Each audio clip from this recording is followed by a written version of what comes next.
Good morning, ladies and gentlemen. Welcome to day 2 of our East African Regional Science, Technology and Innovation Conference. May you please take your seats. For those of you who are still outside, please join us because we are beginning. We are in for 5 minutes already and we have to catch up the time. Good morning. How are you?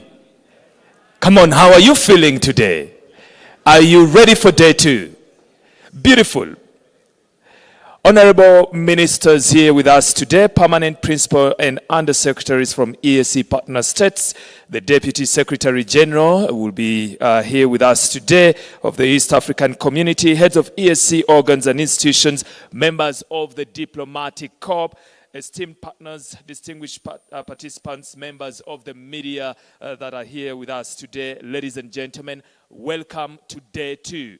Today is different, and mainly the reason why it's different, we are moving from policy conversations to more of technical conversations because the people who are doing the work are taking over today. And that is why it's going to be an interesting conversation. Yesterday we did set some good terms. We had from political commitments, looked at the different strategic frameworks. We also went deep into the infrastructure, the skills, the ethics around AI. And mainly today we are going to be answering a clear, good question. How do we work together? How do we know who takes up what, who owns what, and how can we access it? And it's going to be done in different sessions. We'll have some plenary session here that is going to end in an hour. After that, we'll go into parallel sessions. It will be 4 of them. I'll be giving you more details right after this session. But before we continue, allow me to welcome the person that is going to moderate this session, and she's going to take us through the next session. This is going to be about the role of open science and diplomacy in global and regional AI advancement. So ladies and gentlemen, help me welcome Nicole Mulaku on stage. She's the program officer at TCC Africa, the training center in communication. The floor is all yours. Please, you can do better and give her a round of applause as she takes stage. Thank you. Beautiful.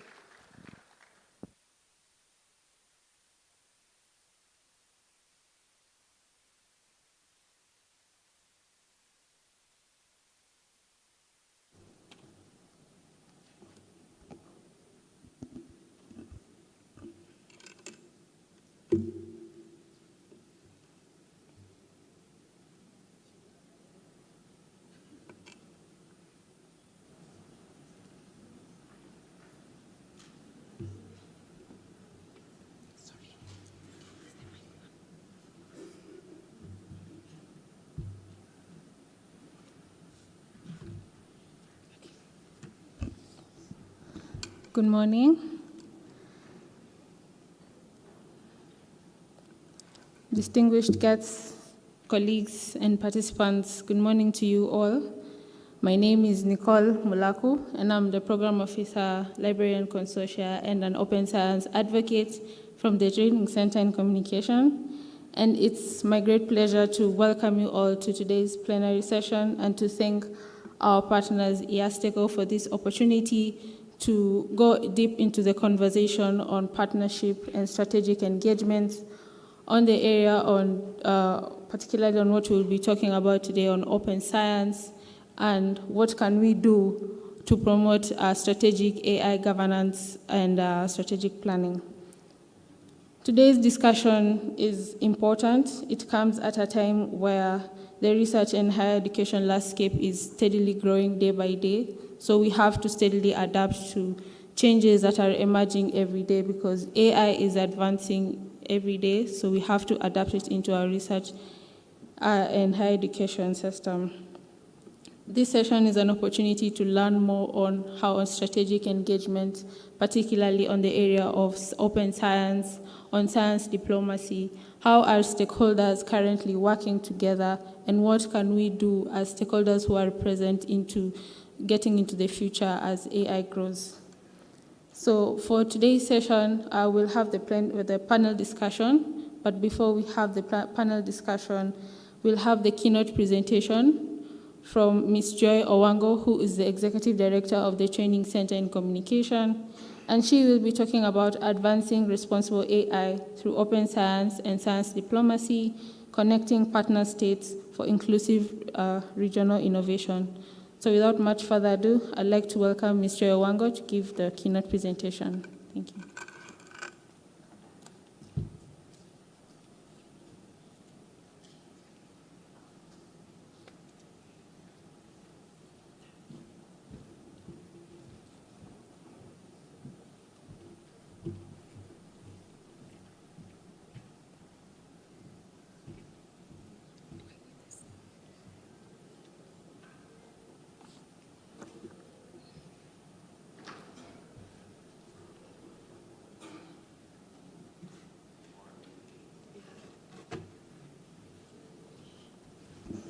Morning, everybody. Thank you so much for making time to listen to my presentation. And I will be taking you through how we can advance responsible AI through open science and include science diplomacy in the conversation. But most importantly, how do we use that to connect partner states for inclusive regional innovation? To begin with, as Nicole had said, I'm the Executive Director of the Training Center in Communication. This is a research capacity trust based at the University of Nairobi at the Faculty of Science, Technology and Innovation. And our focal areas, as you can see, is open science and advocacy, open infrastructure, capacity building, and higher education stakeholder engagement. As I'm going to take you through my presentation, I'll also share with you what we've done with EAC in promoting open science in East Africa and how we are working with the respective countries in the region in not only advocating but also implementing open science principles in the respective countries. As you can see, those are our objectives, our missions, and I would like to focus on our values where we are collaborative, supportive, and goal-oriented, which is extremely important when you're looking at advocacy, whether it's going to be on open science or in AI. Now let's get to it when we're looking at AI. Now, when it comes to AI research ecosystems and open science, we need to acknowledge that AI continues to advance, and we are faced with what is called a singularity paradox. While AI may become highly sophisticated, it will still depend on human values, oversight, and strong knowledge systems to ensure it is used responsibly. And this brings us to the key focus today. How research ecosystems, particularly in the Global South, can adopt advanced AI tools while still upholding principles of openness, equity, and ethical scientific practice. The goal is to ensure the innovation does not outpace responsibility, but instead strengthens inclusive, sustainable research ecosystems. And this is extremely important for us because as much as we are talking about the adoption of AI, we need to critically ask ourselves, what is our part in this? What part do we play in the creation and co-creation of technologies, especially when it comes to the adoption of AI, and also in the policy development as well? Now, TCC Africa's triple helix model, how we work, it can be uniquely adapted to represent its collaborative ecosystem rather than just classic government, industry, and academia model. The two arrows I have highlighted will be further explained on why this is important, particularly in relation to this session. So to begin with, academia and research institutions focuses on knowledge creation. And TCC represents deep engagement with universities, research institutions, and supporting early career researchers, especially when it comes to scholarly and science communication. And this visibility focuses on research visibility and also open science adoption beyond the scholarly and science communication.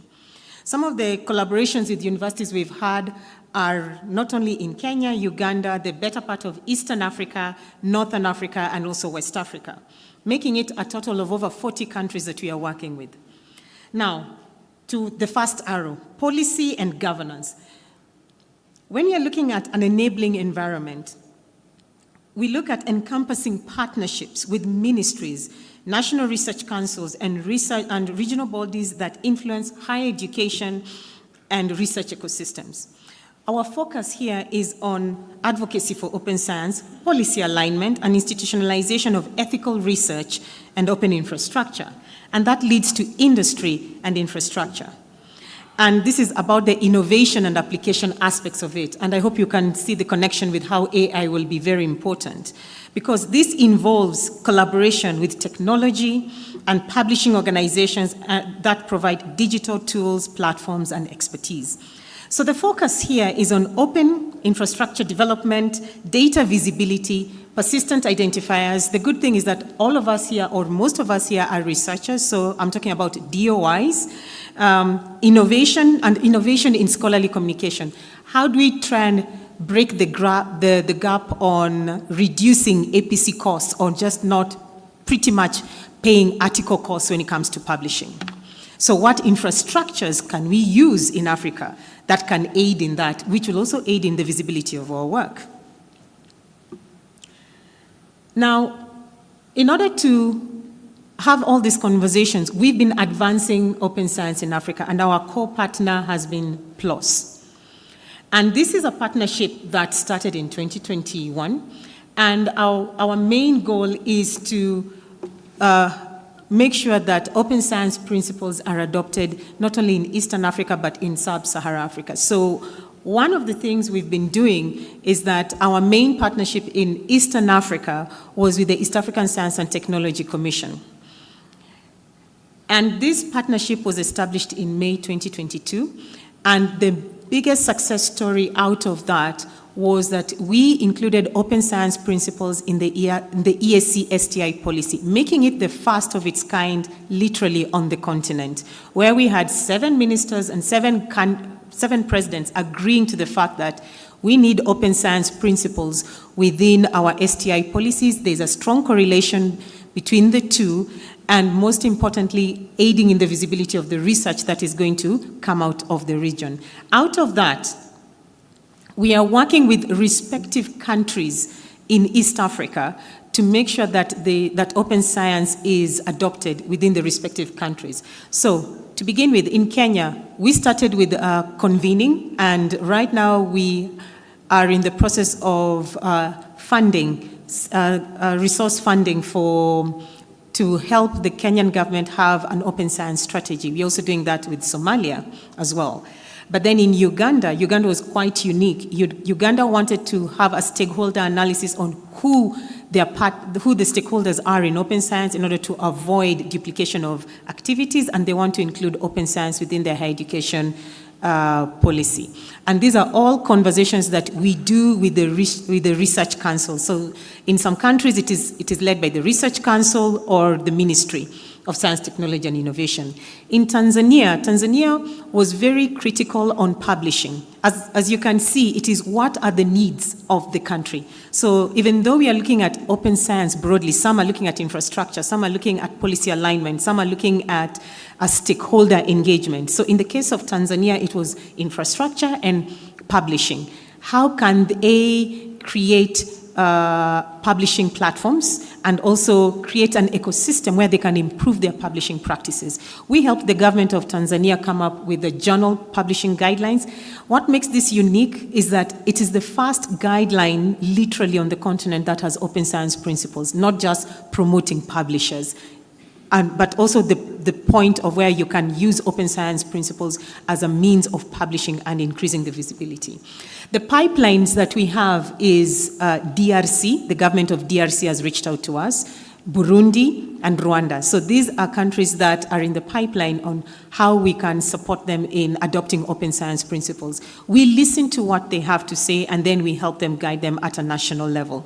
We are doing the same for Western Africa, and the same way that we've done with EAC is what we've done with ECOWAS, and we've helped them create the EcoPost, which also includes the open science principles, and as well as what is also happening in Northern Africa and Southern Africa. So literally, we are working on the continent with strategic partners to make sure that open science principles are adopted. So we are cognizant of the fact that you need to work with regional partners before you go at a national level. So in Western Africa, we are working with ECOWAS.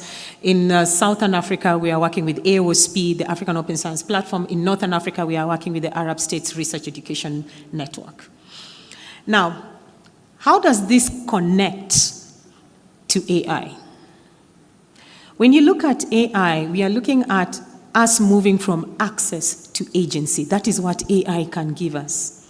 Not just being recipients of technologies, but being producers of technologies, being in charge of and in control of the narrative of the technologies we are producing, and also in charge and in control of the representation of our knowledge as well, and also how we share it as well.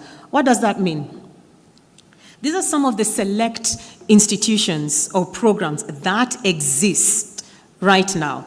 Because what we are looking at is co-creating solutions, co-owning data, co-developing policy frameworks. And how do African institutions avoid being passive consumers of AI technologies instead of being AI, being passive technologies, but become shapers of global standards? So these are some of the select examples of what is going on the continent. So these programs that you're seeing on your screen are some of the African innovations increasing research visibility. So on the right is the higher education research education networks. In Western Africa, we have WACREN, the Western African Research Education Network, which supports Western Africa and Central Africa. In Northern Africa, we have ASRE. In Eastern and Southern Africa, we have the Ubuntu Alliance. Their purpose is to provide infrastructural and technical support for universities in literally the entire continent. So systems are being set in place. The likes of Ubuntu Alliance and WACREN have supercomputing, and they're investing heavily in AI. Now, what about what you're seeing on the left? We have the first continental preprint repository, that is Africa Archive. We have Africa Connect, which is a research database which is led by APHRC and Qatar, based out of Nairobi. We have AFRID, which is also a research discovery database. These are all open source scholarship platforms, and they are leveraging on AI. And AFRID is hosted by the Association of African Universities. Then we have the Africa PID Alliance, which we are leading, whereby we are producing the first digital object container, or rather digital object identifier coming out of Africa. What does that mean for us? It means that, number one, we are focusing with a lens from the global south, particularly from Africa. Research that has not been shared, research that hasn't been shared, increasing representation of our work, and trying to change the narrative that 0.1% of African research information, so that we can have better representation of our work. Now, what about the Africa PID Alliance? Now, currently, there is a gap in integrated infrastructure, and we are all going through this. Most of you are either working in universities, some of you are in social sciences and arts and humanities, and you've seen this as a problem. There's a gap in integrated infrastructure to support research outputs, indigenous knowledge, and cultural heritage, which is very dear to Africans because that is our identity, and innovation across the region. We've all experienced, and we've had this narrative where we've lost our indigenous knowledge and cultural heritage, lack of representation because we do not have proper systems on data management. We do not have proper infrastructures for that. And as a result, this limits access and long-term preservation of our work. The Africa PID Alliance is addressing this gap by building a more connected and interoperable system, leveraging on AI and open infrastructure. The key solution that we've produced is the Digital Object Container Identifier, which is Africa's first DOI, the first of its type actually in the global south, to the point that we have been made members of the DOI Foundation. Let me give you a fun fact. Nobody ever thought that anybody from the global south will produce a DOI. We've changed that narrative. Instead of being passive recipients of such technologies, AFLIA, the African Library Consortium of African Libraries Associations Consortium. But what does this do? It means that this particular digital object container identifier can collate not only indigenous knowledge, but publication outputs, patents, and put it all in one comprehensive framework. This is leveraging on AI and also open infrastructure. Now, as I say, this is Global South-led, but we are not competing with the international partners. Instead, we are co-opting them within the ecosystem. We cannot be blind to what they've already done, and that is what AI does. But the only difference is that we are getting more representation. Our work is much more visible than what was originally shown before. The last one that we have, the most recent one, is when it comes to hospital management. Hospitium RIS, this particular technology, makes research easier, especially when it comes to research in hospitals. One of the things that we've also noted is that there is now a rise of hospitals now conducting research. Hospitals are moving from clinical practice, but to clinical and research.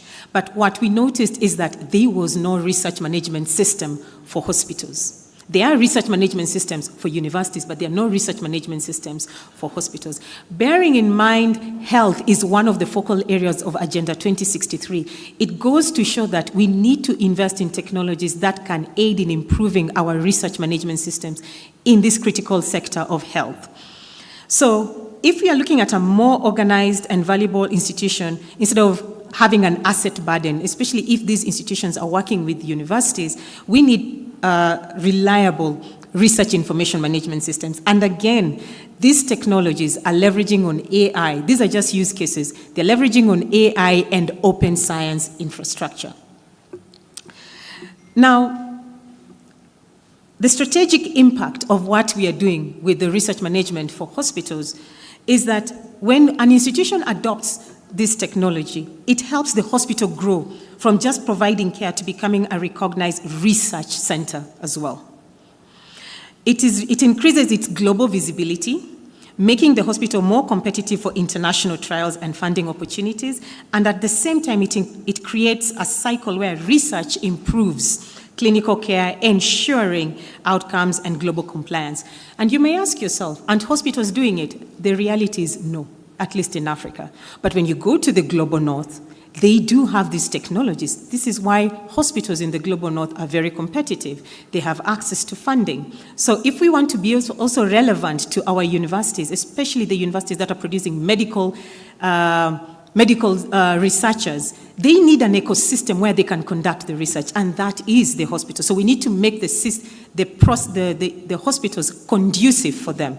And as I said, leveraging on open science and also AI as well. As I wind up,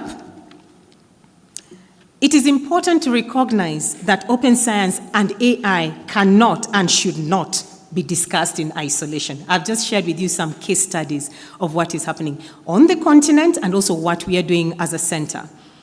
The growing influence on AI and the risks highlighted by the singularity paradox remind us that without intentional governance, representation, and inclusivity, global knowledge systems risk reinforcing existing inequalities.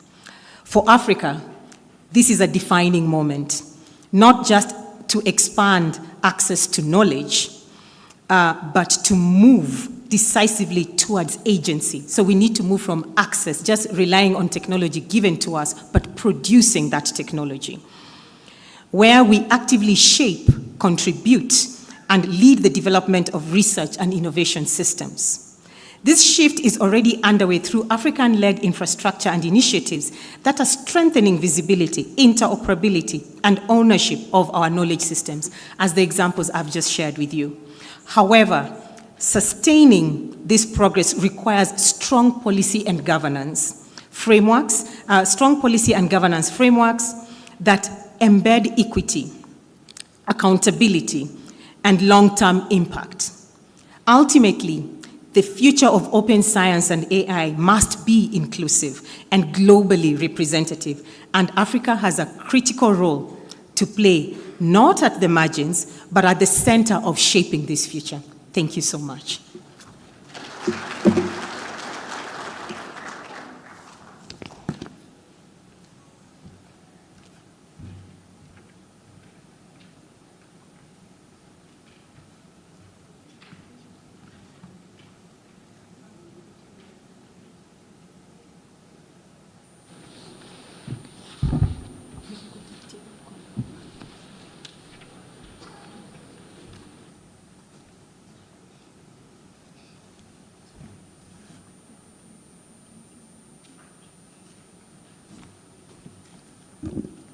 Thank you so much, Ms. Joy, for that.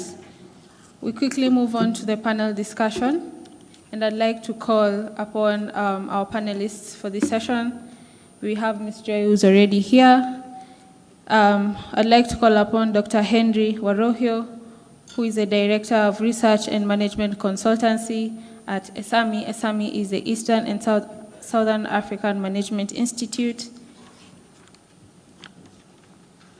And joining us online, we have Mr. Christian Cole, who is the Director of Technology and Engineering at the Public Library of Science. So this panel will be short, but we'll try to cover as much of the topics that are scheduled for us. Each panelist will be given 3 minutes to give a brief speech or just a brief talk on the topics assigned to them. And then after that, we'll go through a round of 2 to 3 questions for each of them to discuss more on the topics assigned. So firstly, I can start with Dr. Henry Warohio, who's going to be talking to us on science diplomacy for strengthening global AI governance and partnerships. Basically, he'll be talking to us on the role of science diplomacy in shaping inclusive and responsible AI governance. Welcome, Dr. Henry. Thank you very much, Nicole. Let me begin from where Joy left it and mentioned that singularity paradox, and singularity paradox is indeed an existential threat to institutions, to countries, and even to regions if we are not careful. We live in a world where we have to consistently deal and handle what we call wicked problems and wicked challenges, as are demonstrated in the complexities of the problems and challenges a region such as East Africa, faces. And therefore, as we work across these complex challenges, which may not be handled by a single institution or a single country, diplomacy and partnerships and openness in terms of what we do comes in handy. And I'll be throwing in a few tidbits about what we've been doing at ESAMI. ESAMI is an institution that is operating in about 54 different countries in the continent, and we are working with researchers from all the universities across the continent. We have seen very interesting results emerging lately. When we talk about open science, we are really saying that findability, interoperability, and accessibility and reusability of data that we generate or co-generate, create or co-create, becomes important so that we avoid reinventing the wheel, that we can actually be able to share this data. But that also calls for trust between institutions and organizations. We realized and recognized that we at ESAMI were almost suffering from the singularity paradox. And effective last year, we decided to open up. This is why we were working with about 800 researchers across the continent, more than 1,200 consultants across the continent. And we are seeing them create and co-create, come up with potential with solutions to potential challenges that we face. Whether we are looking at how youth can be integrated in tackling climate challenges, or how health economies can work together, or clinical researchers can work together to be able to co-design and be able to come up with solutions that address humankind and the challenges they face, are some of the things that we are seeing. But this does not happen in isolation. Last year, we brought the heads of public service together. A SAMI's governing board, the heads of public service sit in the governing board of a SAMI. And realizing and recognizing that this is an important cog that had been left out from some of the protocols that have been agreed upon at the East African community level, then we brought the heads of public service together to be able to have a conversation and a policy conversation and a dialogue. And this year, we'll be taking the same gospel to the SADC region. And our dream and aspiration is that this should actually culminate into a continental-wide heads of public service forum that comes to integrate what is happening in research institutions, in organizations, in the regions, together with what informs the continental agenda, so to speak. And therefore, as we look at diplomacy in science, if we look at, for example, foreign missions and what they do and the interest they represent, because science diplomacy is about representing national interest, regional interest, and being able to tackle global challenges that are our continent and our country, our globe is really facing. And we have to bring the foreign policymakers, the foreign missions together also on this. And that may call also for capacity building amongst the foreign missions and the diplomats, as it were. It therefore calls that for a scenario whereby the researchers, the civil society organization, the tech firms, the academic institutions, the policymakers, we are all coming together and to be able to inform policies in an evidence and data-driven manner. Today, as Mark Twain said, everyone must bring data. We may believe in God, but everyone must bring data. That data must fit and suit the criteria that is needed. This is what we are looking forward to. Even as we open up, having those data repositories that can actually be accessed, shared, and so on and so forth. And this is why we are glad to have partnered with TCC on open science. We are working with quite a number of about 9 universities, some of them in Africa, others in Europe, as we are able to bring this open science to the fore, and so that researchers can be able to share and to share this information and data. Thank you. Thank you so much.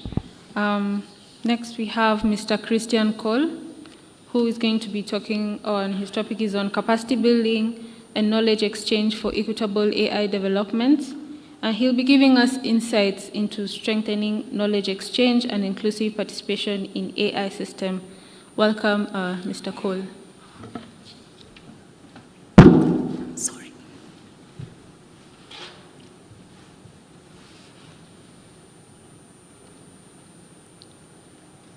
I assume that's a yes? Yes. Okay. There's a couple of key elements in capacity building with regards to AI. First point is that open source components are essential to avoid vendor lock-ins and escalating costs. I think that's important to remember because a lot of the AI tools, especially the popular LLMs currently out there, will become extremely expensive.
Thank you so much, Mr. Christian.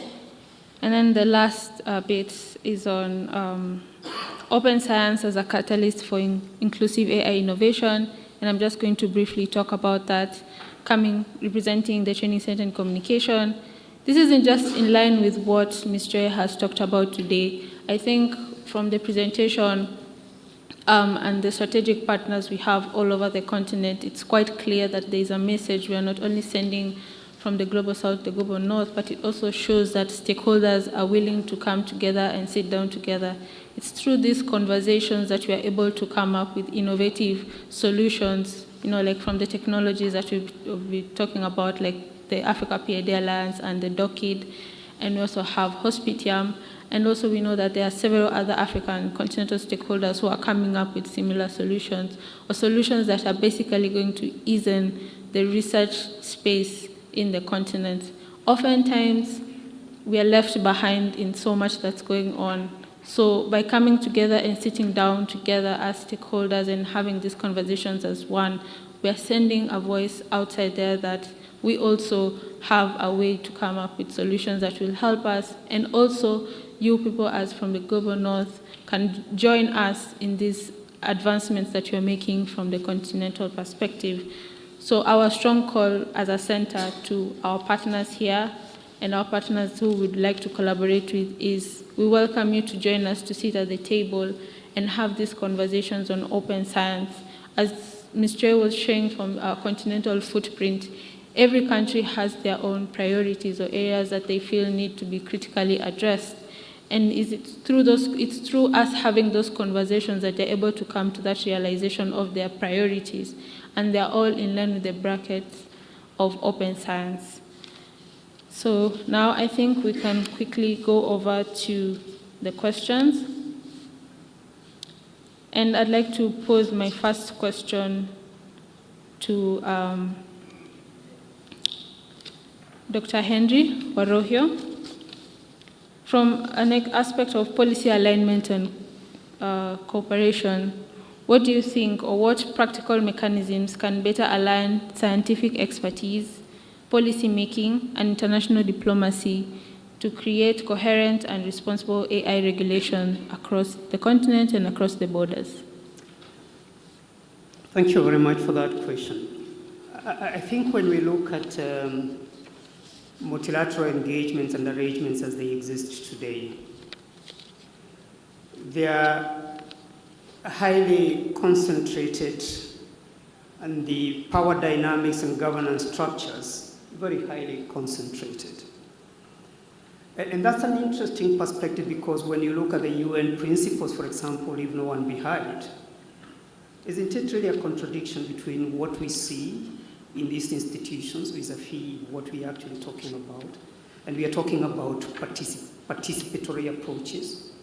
Isn't it interesting also today that even as we devise and design research, we are devising and designing that research from our libraries and from our lecture halls, yet we are producing graduates that will spend most of their time outside the lecture halls. Quite some food for thought there. And research for who and research for what?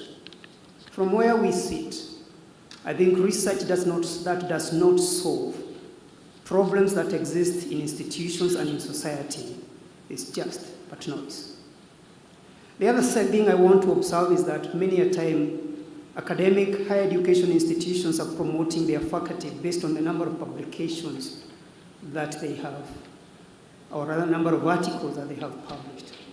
Are we probably staring at a wrong promotion criteria? Should we be looking at that, or should we be looking at the impact the researcher is having on the society? Are we probably looking at the wrong research outputs when we talk about a number of publications that we are looking at, that we are having in our institutions? Shouldn't we be looking at the people who have benefited from the research that we have actually done? I find quite a bit of misconfiguration in terms of the KPIs that we use for this ranking. When we come to multilateral engagements, I think we have to think about the structure of those multilateral institutions, which we have to move more towards polycentric structures, where various nodes are distributed across nations and across continents, so that we can be able to take solutions to the problems that we are trying to deal closer to the people. We need to have inclusive structures that bring the North and the South together, the South and the South collaborating more. And this is why, as a summit, we opened up a platform where postdoctoral fellows, whether you're coming from Makerere University or University of Abidjan, of UNISA University, or even coming from a European university or an American university, we have a platform and we're inviting postdocs to come and work so that we can celebrate the very huge collective intelligence and intellectual capital that resides and exists in this great continent of ours, so that we can be able to co-create and co-generate solutions that solve our citizens' problems, and that can power this great continent forward as we move into the 21st century. Why does this matter? Just 3 years from now, Gen Zs and Gen Alpha will constitute 30% of the global workforce. Gen Alpha alone will constitute 11% of that. In 2030, one out of every three Gen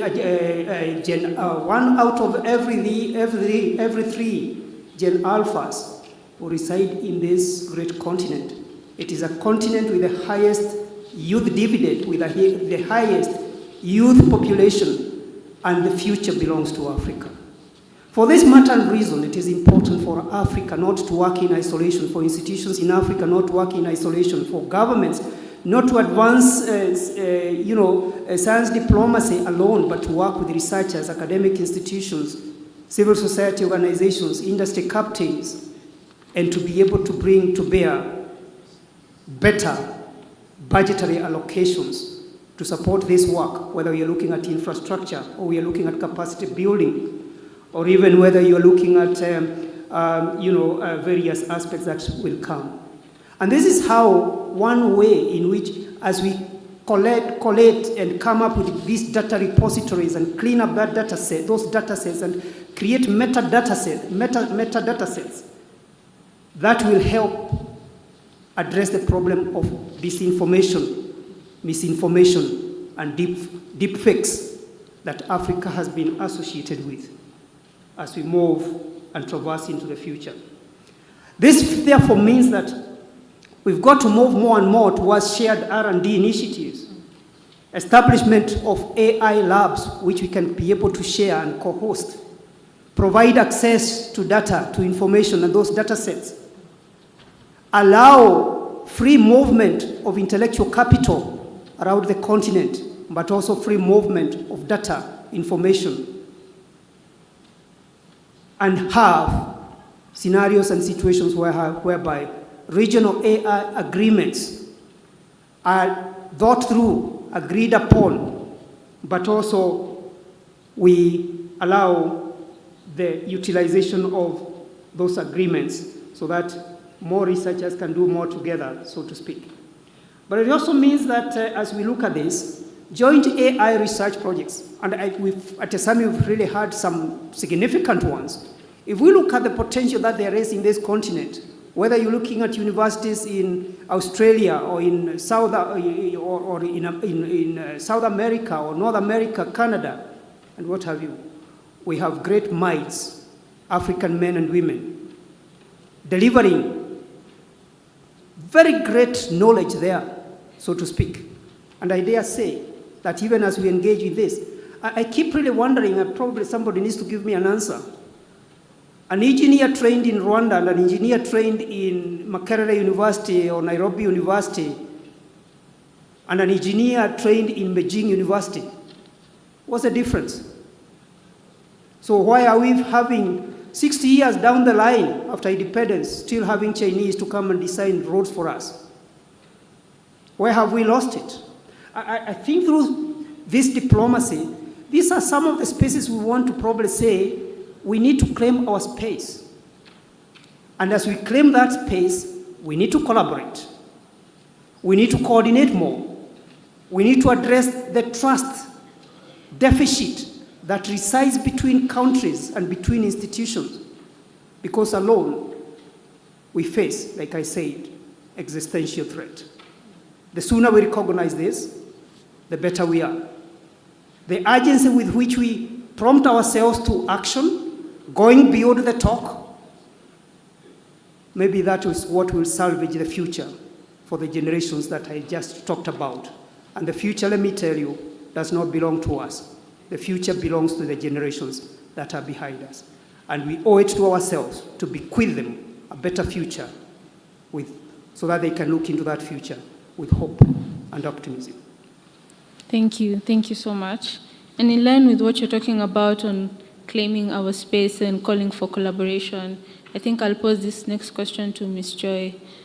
You were talking about the open infrastructure tools and programs that you've been coming up with, the Africa PID Alliance, that's the DOCID as well, and Hospitium.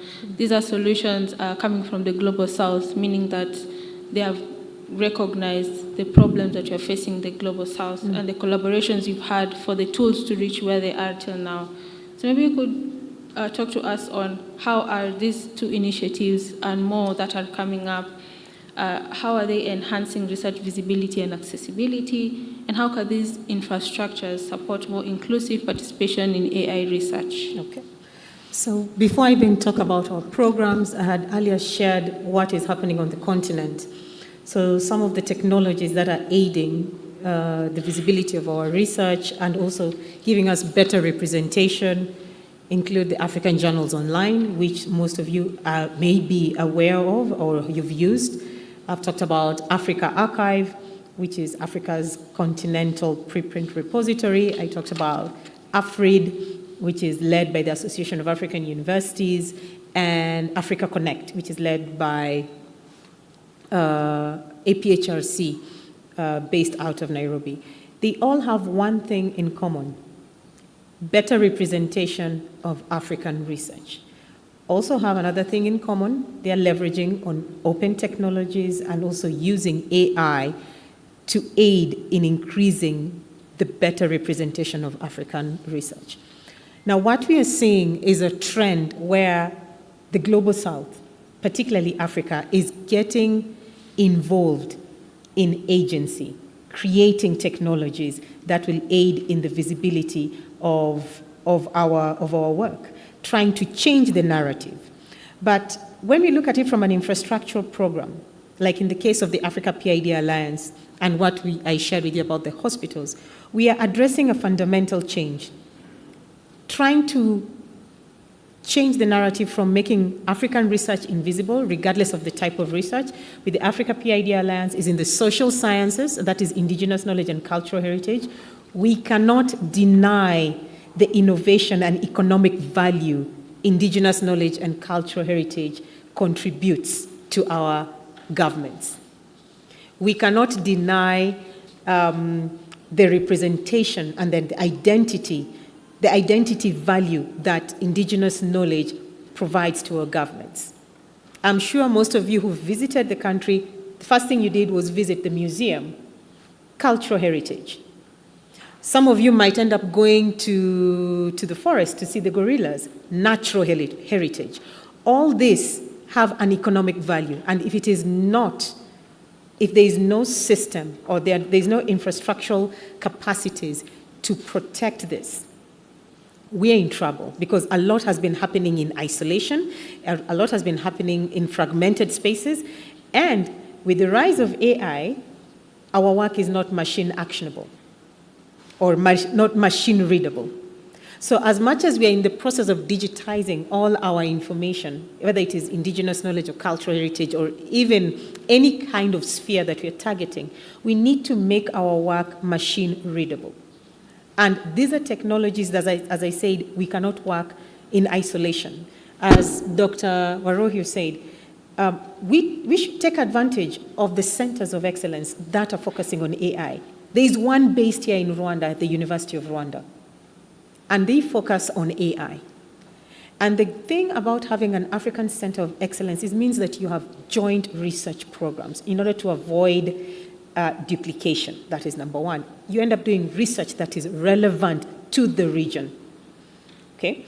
And now, going back to the Africa PID Alliance, what we're trying to do is advance the adoption of persistent identifiers. When I began my talk, I mentioned that all of us are conducting research, so we are familiar with DOIs. Here is a fun fact. When you're doing your reference management, do you know you only have to use a cross-ref DOI? You can't use any kind of DOI.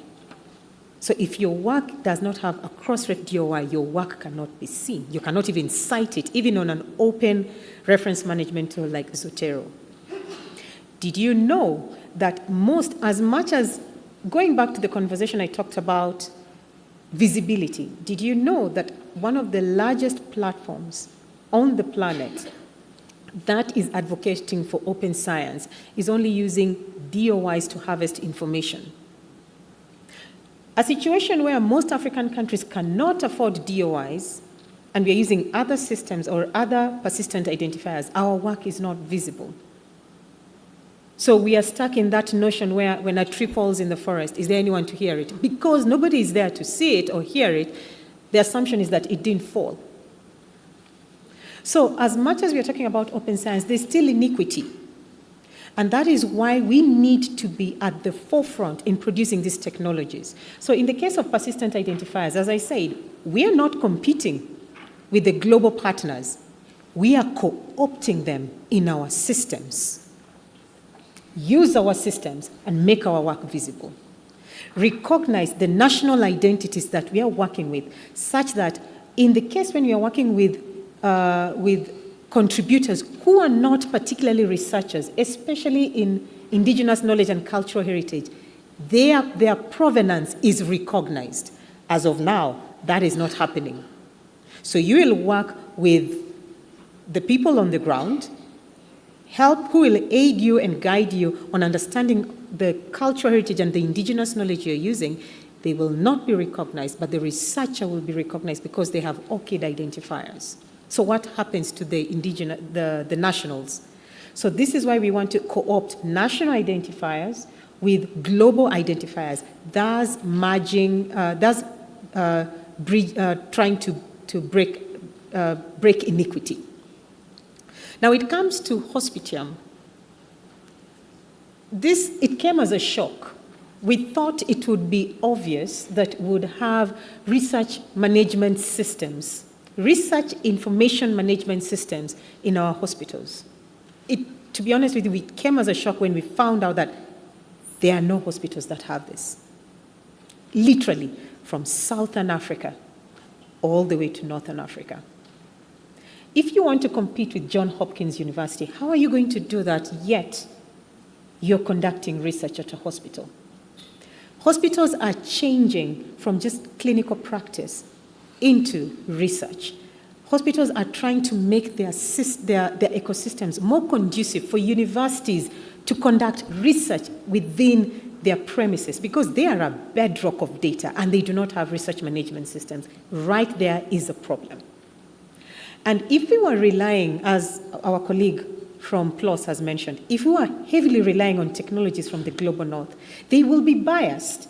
There will be lack of representation. So what we are trying to do is that we are not trying to work in isolation. We are leveraging on technologies from the global north, existing technologies that we've been using to build technologies in the global south so that we can have better representation. We want to look to have, this also create a foundation for inclusive participation in AI, where African researchers are visible contributors, not just invisible data sources, because that's what we are right now.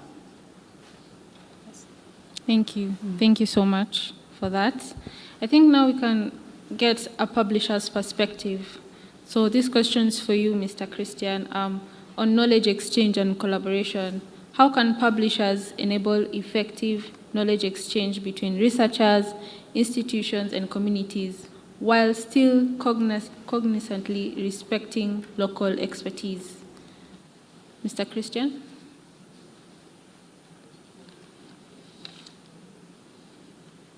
just can do to help enable this. One thing is to drive forward and help enable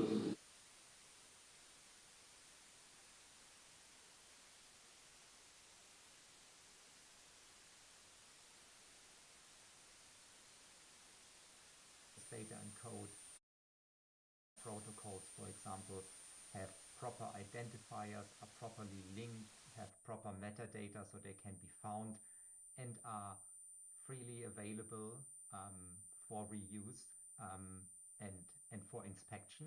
So I think that's an important foundation. Then, of course, making sure that research outputs are available and reusable. I think that almost goes without saying coming from PLOS, but it is not something that all publishers do, of course. And I think a third very important point is to provide the space and visibility for communities to share knowledge. And I'm explicitly saying communities here because like, at least from PLOS perspective, it's really important to work with communities to understand what communities need and see how we can help them, enable them to participate in this global ecosystem of that we sometimes call science. So publishers can play a role here in providing services, infrastructure, but also in helping facilitate collaboration, bringing people or communities together. And in general, I think facilitate the sharing of knowledge, expertise, and practices in building and maintaining shared infrastructure and services. So there's a number of things publishers can do here. And I think the important thing that's underpinning all of this is that we need to work with the communities and understand their needs. We cannot just walk in and say, hey, this is what we've come up with, use it, or love it or leave it, as the Americans like to say. That is not going to work, and that is not going to help. So it really has to be almost a grassroots thing, engaging with local communities, and then seeing like what services, what kind of collaboration, what kind of infrastructure could be useful to help enable them to participate. Thank you so much for that. I think this conversation has brought so much into light, the strong call for collaboration, leveraging on existing technologies within the Global South, having strong conversations on research and development and working together to enhance the research ecosystem. So I think we've all taken something home, particularly I still strongly repeat on the strong call for stakeholder collaboration, because from the activities we've been doing as a center with our partners as well, one key thing we've realized is that everyone is doing their own thing, and we end up finding we're all doing the same thing. So why not come together and drive one message forward going home? So I'd like to thank my panelists for their wonderful thoughts, and thank you, Mr. Chris, for making time to join us online. And I look forward to engaging with our participants going forward and come out of this meeting with fruitful engagement and collaboration for future activities. So thank you, everyone, and I think I'll hand it over back to the MC. Thank you very much, Nicole, and a round of applause to the panelists. I think they've done an amazing job with a clear call to action of collaboration and working together because we are targeting the same people. Let's take a photo so we can remember such a good conversation we've had. The gentleman online, I'm not sure how we can do that. Yes, you're also part of the photo, so you can pose like somebody who's going to be in it. Photographers, make sure the gentleman in the background can be seen. Yes, that's a good pose. Christian, you've done an amazing job. Thank you. Beautiful. Amazing. Thank you very much. You may now take your seats. Ladies and gentlemen, one more time, I would love to welcome you again for day 2. As we said, this time around, we are having conversations with people who are doing the work. Yesterday was very much at policy level, and today we are going to be breaking it down from areas that we normally interact with. What can we change? This is when you're going to find the person maybe you've been looking for, sending them emails, best regards and all that. And this time around, they're going to be in the same room as you. You can easily reach out and talk to them. Yesterday, we get to hear from different partners, but 2 of those partners didn't get time to share their comments and remarks. So I'm going to give them 5 minutes each so that we can go into the breakout sessions. And I'll be starting with a representative from African Advanced Level Telecommunications Institute to join us and deliver the remarks. 5 minutes, please. We can use that because we're already 10 or 9 and we have to be looking for the rooms that we're going to. Thank you very much. The floor is all yours. Thank you. A round of applause as it takes the stage. Thank you. Thank you, MC. Good morning, everyone. My name is William Baraza from AFRALTI. It's a mouthful, like he said, African Advanced Level Telecommunications Institute, based out of Nairobi. Is a member states organization. And before I go deeper into that, I just reading something about today, as I've been informed by Fortunate that will be giving our partners remark this morning. And I just realized our population has grown from last year of 1.4 billion, and I think now is about 1.58 billion. And when I'm looking at what are the stats around connectivity on internet, is talking about 38 to 43%. You can Google that up because all of us have some smartphones now. And coming back to East Africa, last week I was having a discussion with some guys from the industry, and they were telling me that we now have 7 submarine cables on the internet at the coast of East Africa, specifically Mombasa. And I got this reflect in terms of how is AI being a topic or a buzzword for now at this moment in time, as a global trending industry, industry buzzword. And just to give an example, I can normally give everyone when I'm talking about how AI started, and we realize that everything that we do has some level of AI. It's just how much scale that exists in that. Even in front of us, when you look at those doors, there's some level of AI in them. And why do I say that? When you open the door, when you walk past it, it closes. It means it's intelligent to know that after you walk through it, it needs to close. But then there's some level of intelligence that it does not have, which means it doesn't have memory and it does not have recollection. You need to reprogram it to be able to have memory to recollect what it did. And it also needs to identify who's passing through that door. So when you look at AI now, what is exactly driving the current buzz about what we're talking about AI, as if it was not there before? Historically, even computing systems, our phones that you have, PCs, the fact that they have a memory and they have an arithmetic logic unit means they have some level of AI. But right now, the driver of it, what is driving the current discussion around AI, is mainly because of increased internet connectivity and increased speeds of internet connectivity, because you're able to process a lot of data faster. Secondly, we have also increased skills globally. We're looking at skills around programming, skills around general ICT awareness. And thirdly, the computing power has become low cost. Right now, we're able to produce a GPU using very, very little amount of money to develop a GPU to process information. Before, you'll spend a lot of money to even buy a phone. You remember in the early 2000s, phones were costing as much as $2,000 just to access a phone that you'll be able to use for mobility and for making phone calls. So the growth of AI has been driven by those factors, and right now what you're looking at mainly in terms of going to the future is then what do African governments do around harnessing this growth of AI, and what are they supposed to invest in? The connectivity of Africans, as I mentioned, is about 40% out of about 1.5 billion people. That is meaningful connectivity.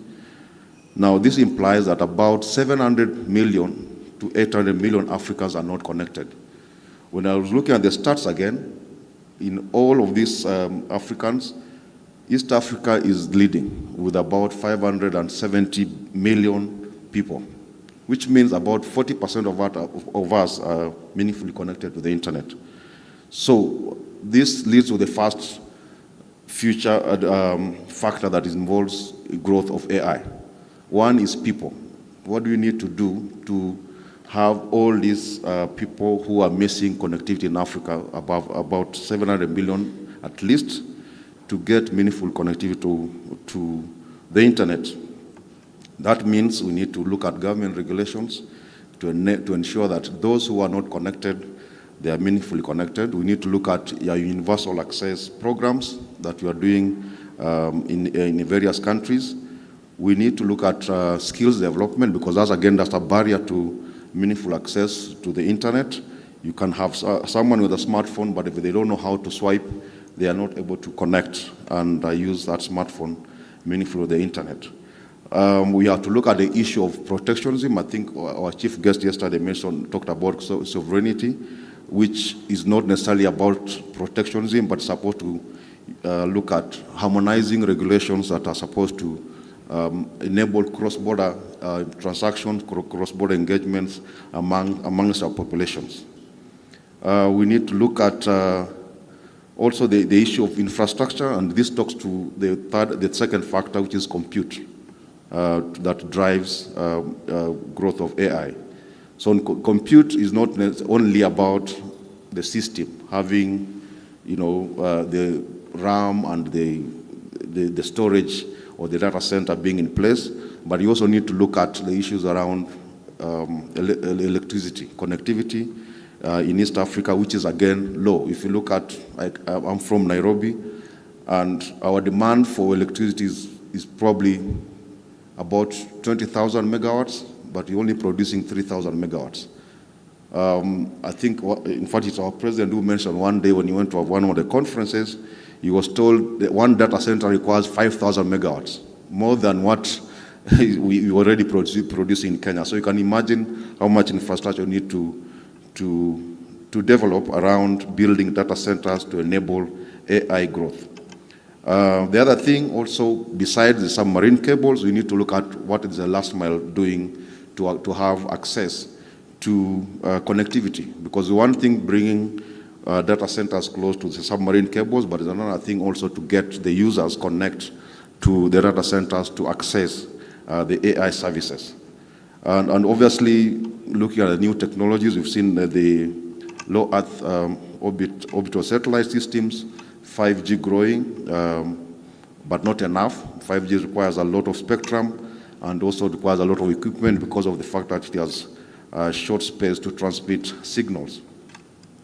The third part, which is the last one on this one, is the issue of data, which I think most of the panelists here have spoken about.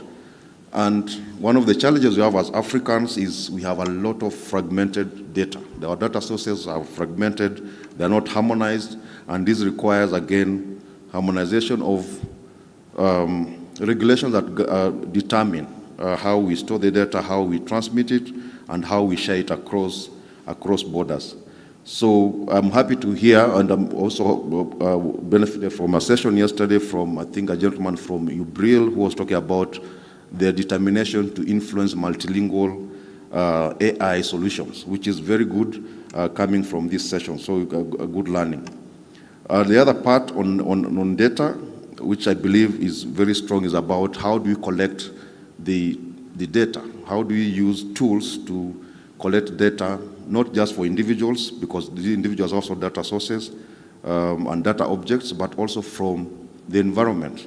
How do you treat climate change by collecting meteorological data that's supposed to have data sets that will be useful to develop technologies and also influence policies around information on agriculture, healthcare. I think Joy has talked about healthcare systems here, education, which is where most of us belong. So I'm talking about this because back to where I come from and who I represent here, we are here in partnership with UKAID, who I think Wilfred is seated right there, and who are partners with us, not just in this forum, but from the previous programs we've had. And what are we specifically doing here? We are here to try and strengthen the voice of Africans in the discussion around AI. So tomorrow we have a breakout session around 11, and we hope all of you will be able to join us to delve deeper into these discussions. This afternoon you also have, in partnership with the FCDO, again, British High Commission, we have a speaker here on the program that you are being also supported by British High Commission and FCDO or under the UK Challenge Fund, and they'll also be speaking about how data sets are collected, and hopefully you'll be able to join that discussion. Some of the programs also running in partnership with other partners under FCDO on connectivity include trying to find out how do we increase usage of the spare or the spectrum that can be shared between MNOs and other networks like community networks to support universal connectivity amongst underserved communities. In Africa, we have already piloted this project in Kenya, and we hope we can also do this in other markets in East Africa.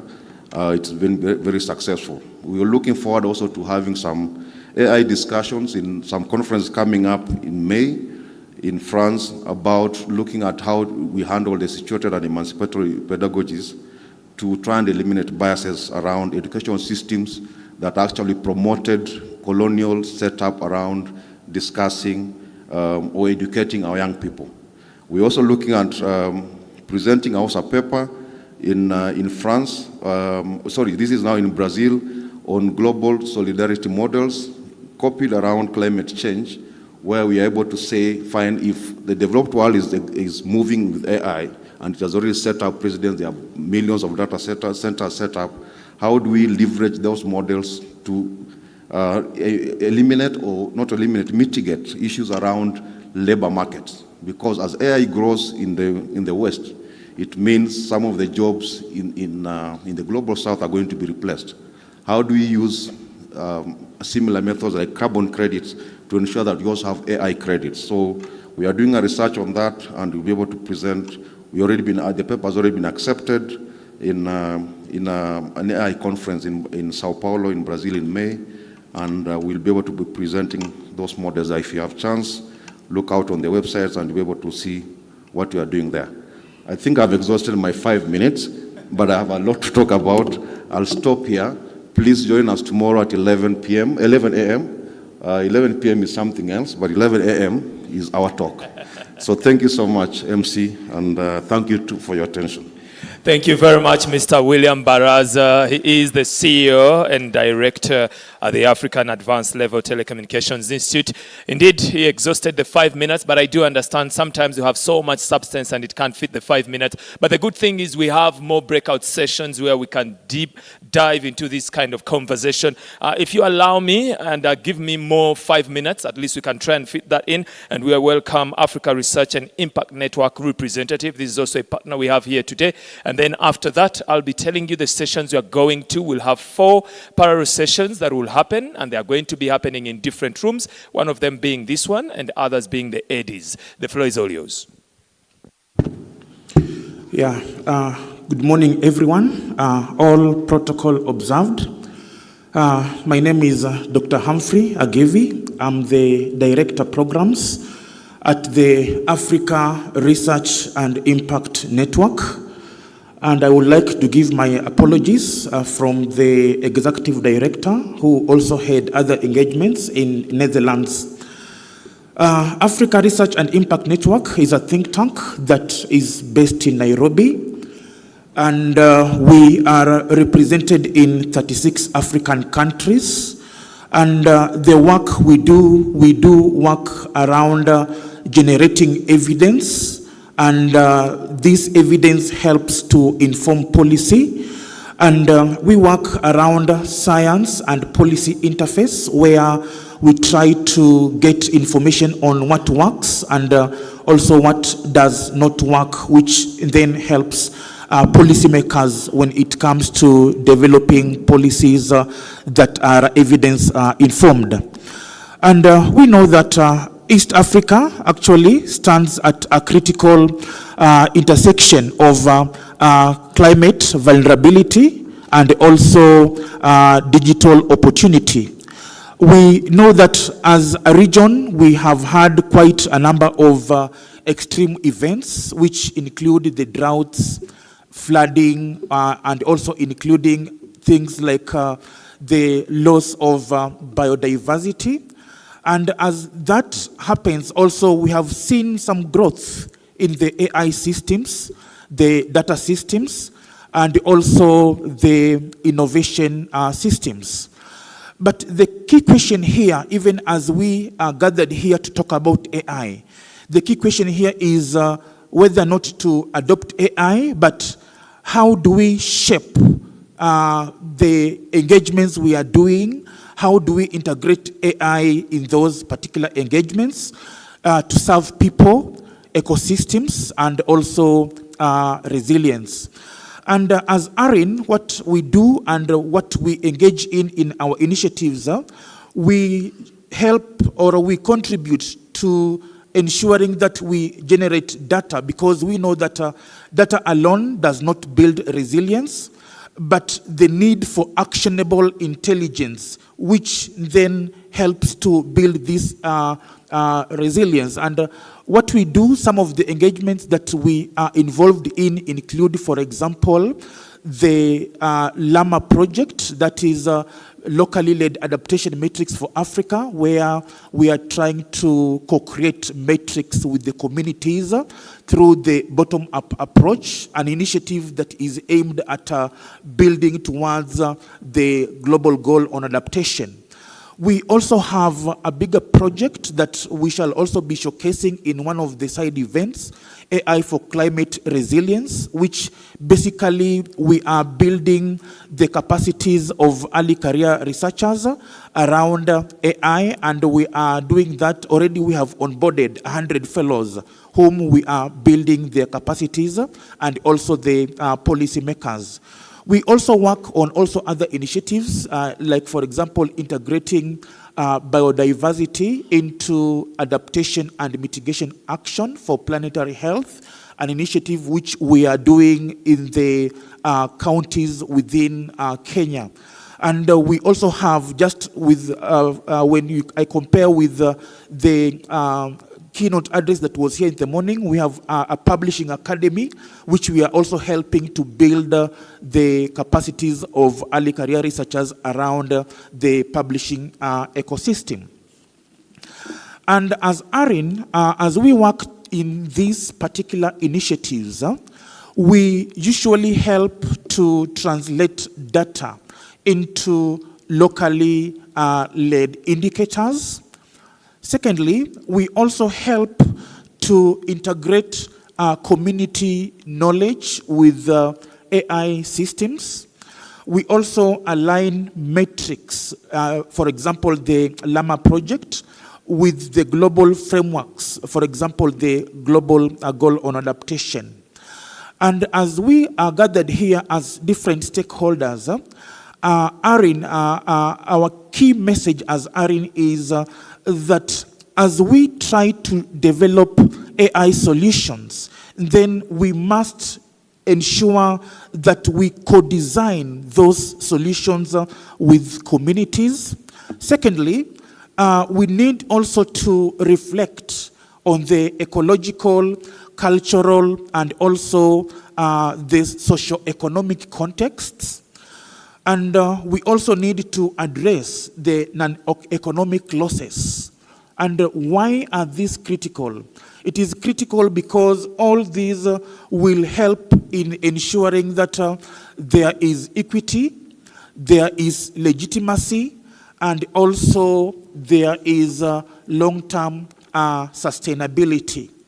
And our discussions here, when you look at them, and even as we are going to the side events, also the presentations, some of the strategic gaps that we need to really reflect on and try to provide a way forward, among them include the issues around data gaps, the areas around capacity gaps, which we shall also be able to showcase in our side event, the governance gaps, and also the financing gaps.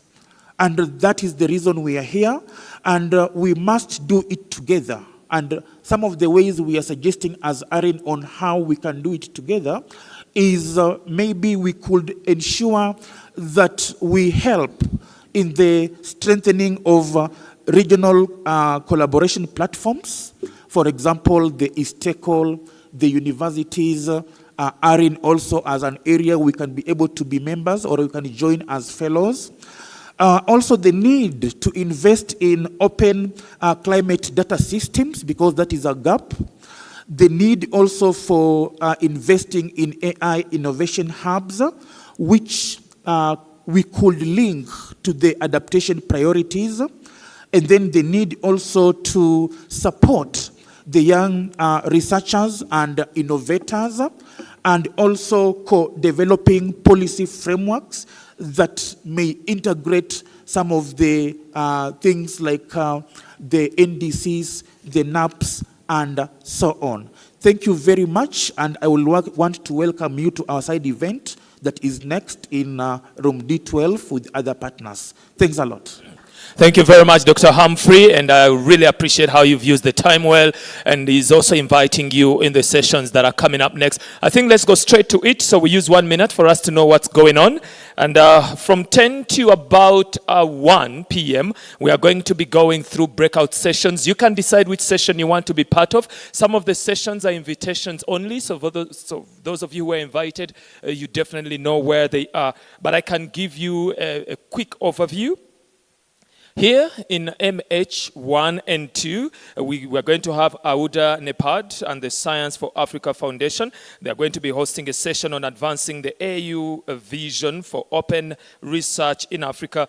This session frames the continent's approach to open research and presents the Science for Africa's Foundation contribution and convenes at a very high-level discussion, the panel discussion that is going to be happening here. Now, in room AD, this is by invitation for those of you who received it.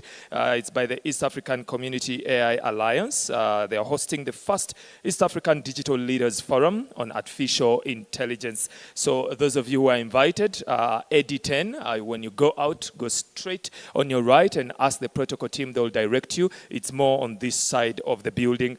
You'll be easy to see it. Room AD12, the Africa Research and Impact Network. I think Dr. Humphrey just invited us for that.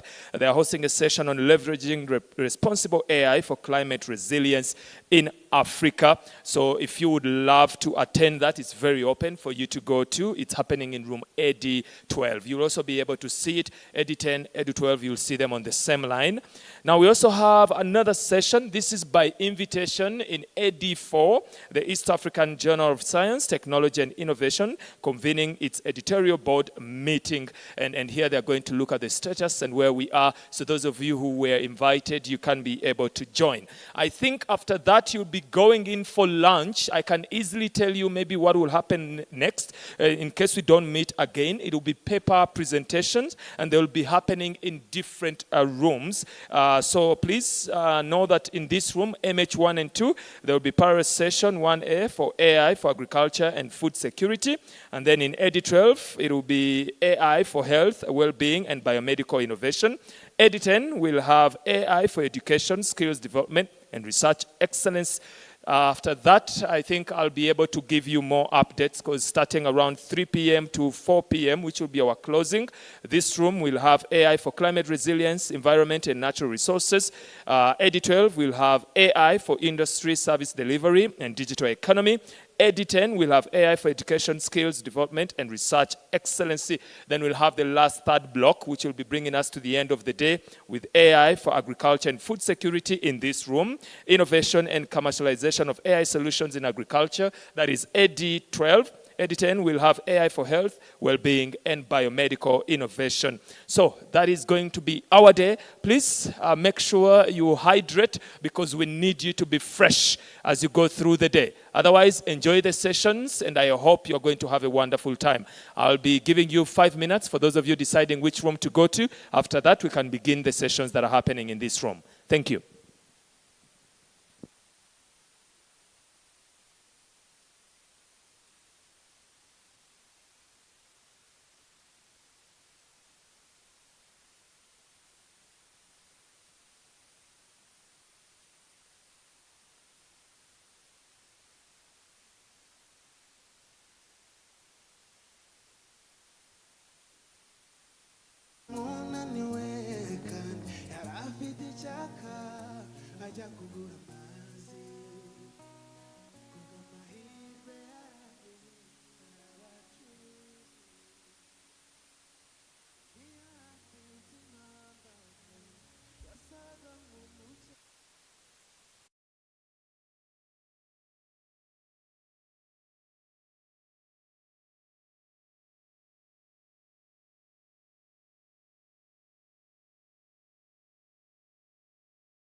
developing this vision through inclusive consultations across the continent.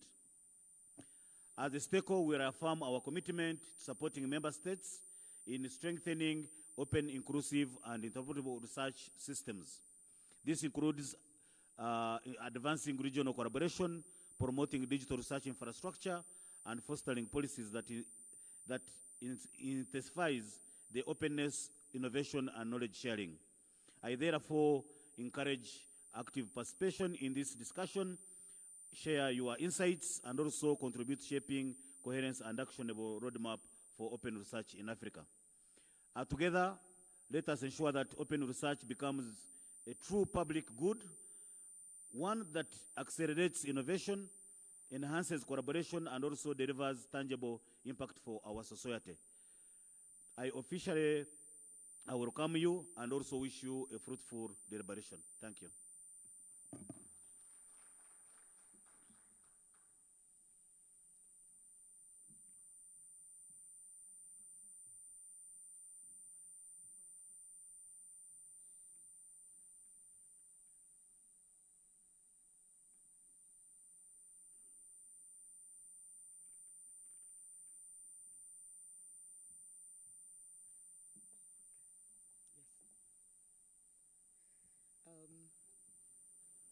As we have the photo taken, I would like to invite our next speaker to give the opening remarks, Dr. Moses Alobo from the Science for Africa Foundation, who's speaking on behalf of the CEO, Professor Tom Kariuki.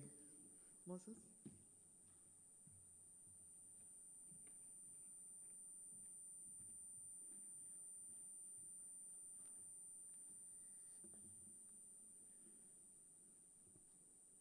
Honorable guests, dignitaries, colleagues, and friends, I've been looking forward to this particular session today, especially as a follow-up to discussions that we had in Nairobi around decolonizing global health, but in this particular case, decolonizing science in Africa. And therefore, we are excited to convene this particular side event to deliberate on the future of open research and its relation to socio-economic transformation in Africa. And indeed, the opening session that we had today morning gave us an indication of the kind of things that we are going to be discussing about. Together with our partners, AUDA, the African Union Development Agency, we convene this side event to discuss and agree on a continental vision for open research as an enabler of trustworthy, responsible, and inclusive open research ecosystems. We would like you to put on your thinking caps so that we can challenge each other on open science infrastructures, governance, and responsible data practices. We need to choose and fine-tune the appropriate knowledge management systems that will accelerate AI inclusivity and development in Africa. So together, we propose an open science vision for Africa aligned with STISA 2034 priorities on research excellence, knowledge access, and enabling infrastructure. This is particularly important in AI, which requires collaborations on deep expertise, infrastructure sharing, ethical self-regulation, shared values and shared opportunities in digital governance. So this particular session, and again, thank you EAC for the invitation, is our EAC engagement session. And this particular work on the Science for Africa Foundation side is led by our Ecosystems and Strengthening team, led by Alan Mukwana. And we've also worked with other partners who've been crucial to this, including INASP, with funding from FCDO, and we thank them for the partnership. Generally, we welcome you to the discussions on Open Science Vision Statement for Africa and wish you deep and introspective deliberations with proposals to make it robust and inclusive. Thanks again for selecting this particular side event. We look forward to the session. Thank you very much.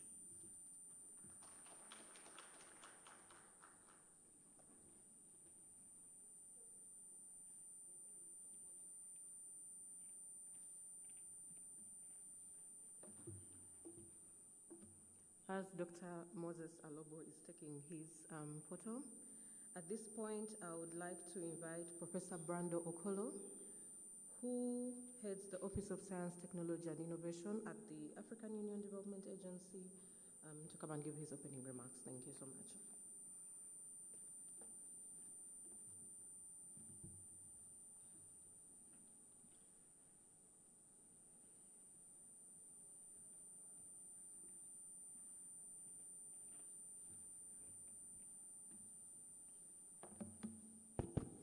Thank you very much. Good morning. I would like to start by thanking the organizers of this overall event, the STICO STI conference, and of course the organizers of this session, of which the African Union Development Agency is a part of. I'd like to leave us with a few reflections. First, gatherings of this kind represent the journey which Africa as a continent has undergone over the last almost 60 years now. At the beginning of the 1960s, the female representation in STEM was about 3% in our continent. So you can imagine graduates coming out of universities and higher educational institutions in this continent in the 1960s had about 3% female representation in science, technology, engineering, and math. Today, that number is about 47% and is the global highest. Think about it, it's the global highest. So you ask yourself, what would have happened to drive that number from 3% to 47%? It requires a lot of policy work, a lot of policy advocacy. It requires a lot of structural change occurring within our societies. Our universities have grown from only about 14 universities by in the 60s. Today, this continent has over 1,000 universities, both private and public universities. So progress has been made. Now, are we perfect? No, there is no region across the world where science is driven in the most perfect way, or technologies are being used in the most perfect way, or innovation is occurring under the best condition. No region around this world. In fact, in terms of innovation, Africa is still viewed as the most innovative continent. It's hard to believe, but that is the case, depending on how you define innovation. So for us, innovation is your ability to navigate across all difficulties. So you can imagine what happens in our continent. Each time you wake up in this continent, you're faced with a challenge. And how do you overcome that challenge? You have to be innovative to be able to overcome that.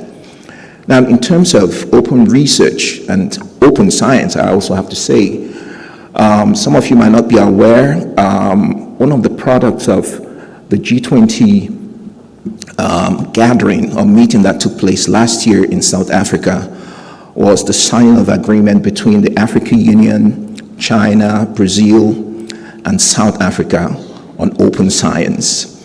That agreement is already taking effect. I'm going to highlight aspects of that agreement in my presentation today.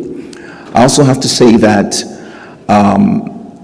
open research goes beyond publication. There's an entire ecosystem around open research. In that ecosystem is also STISA, Africa's continental aspirations in terms of science, technology, and innovation. And I'm hoping that this afternoon too, or right after my the remarks, I'm going to give a presentation on STISA to give some of you an idea of where we are and where we tend to go, and some of the continental initiatives we have that would support the implementation of STISA. So without further ado, I'm going to invite Ms. Mallet Tesome to come and give the keynote address this morning to open the session. Thank you.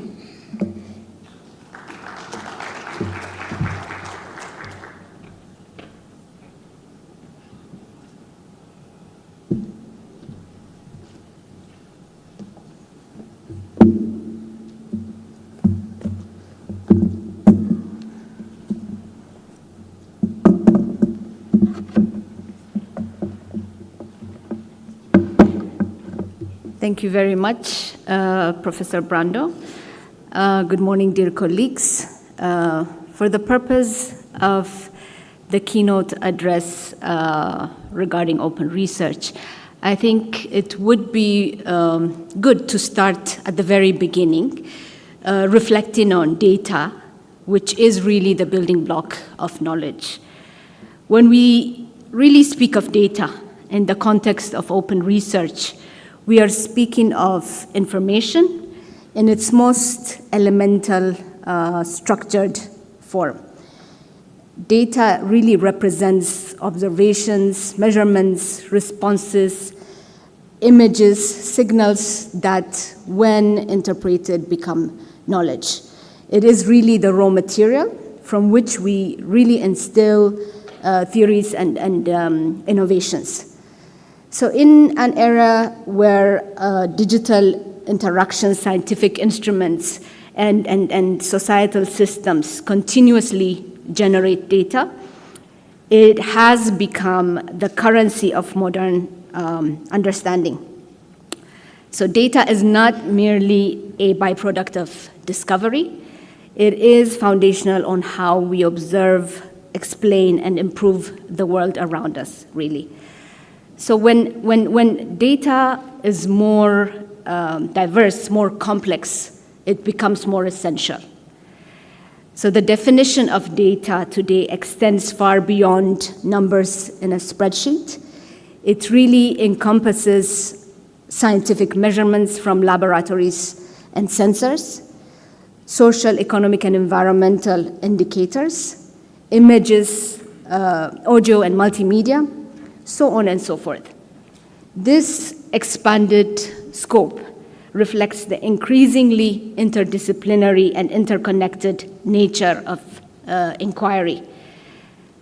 As really highlighted in the policy discussions, countries and institutions vary in their ability to collect and use data, creating what researchers call the data divide. That is differential access to the information foundations of progress.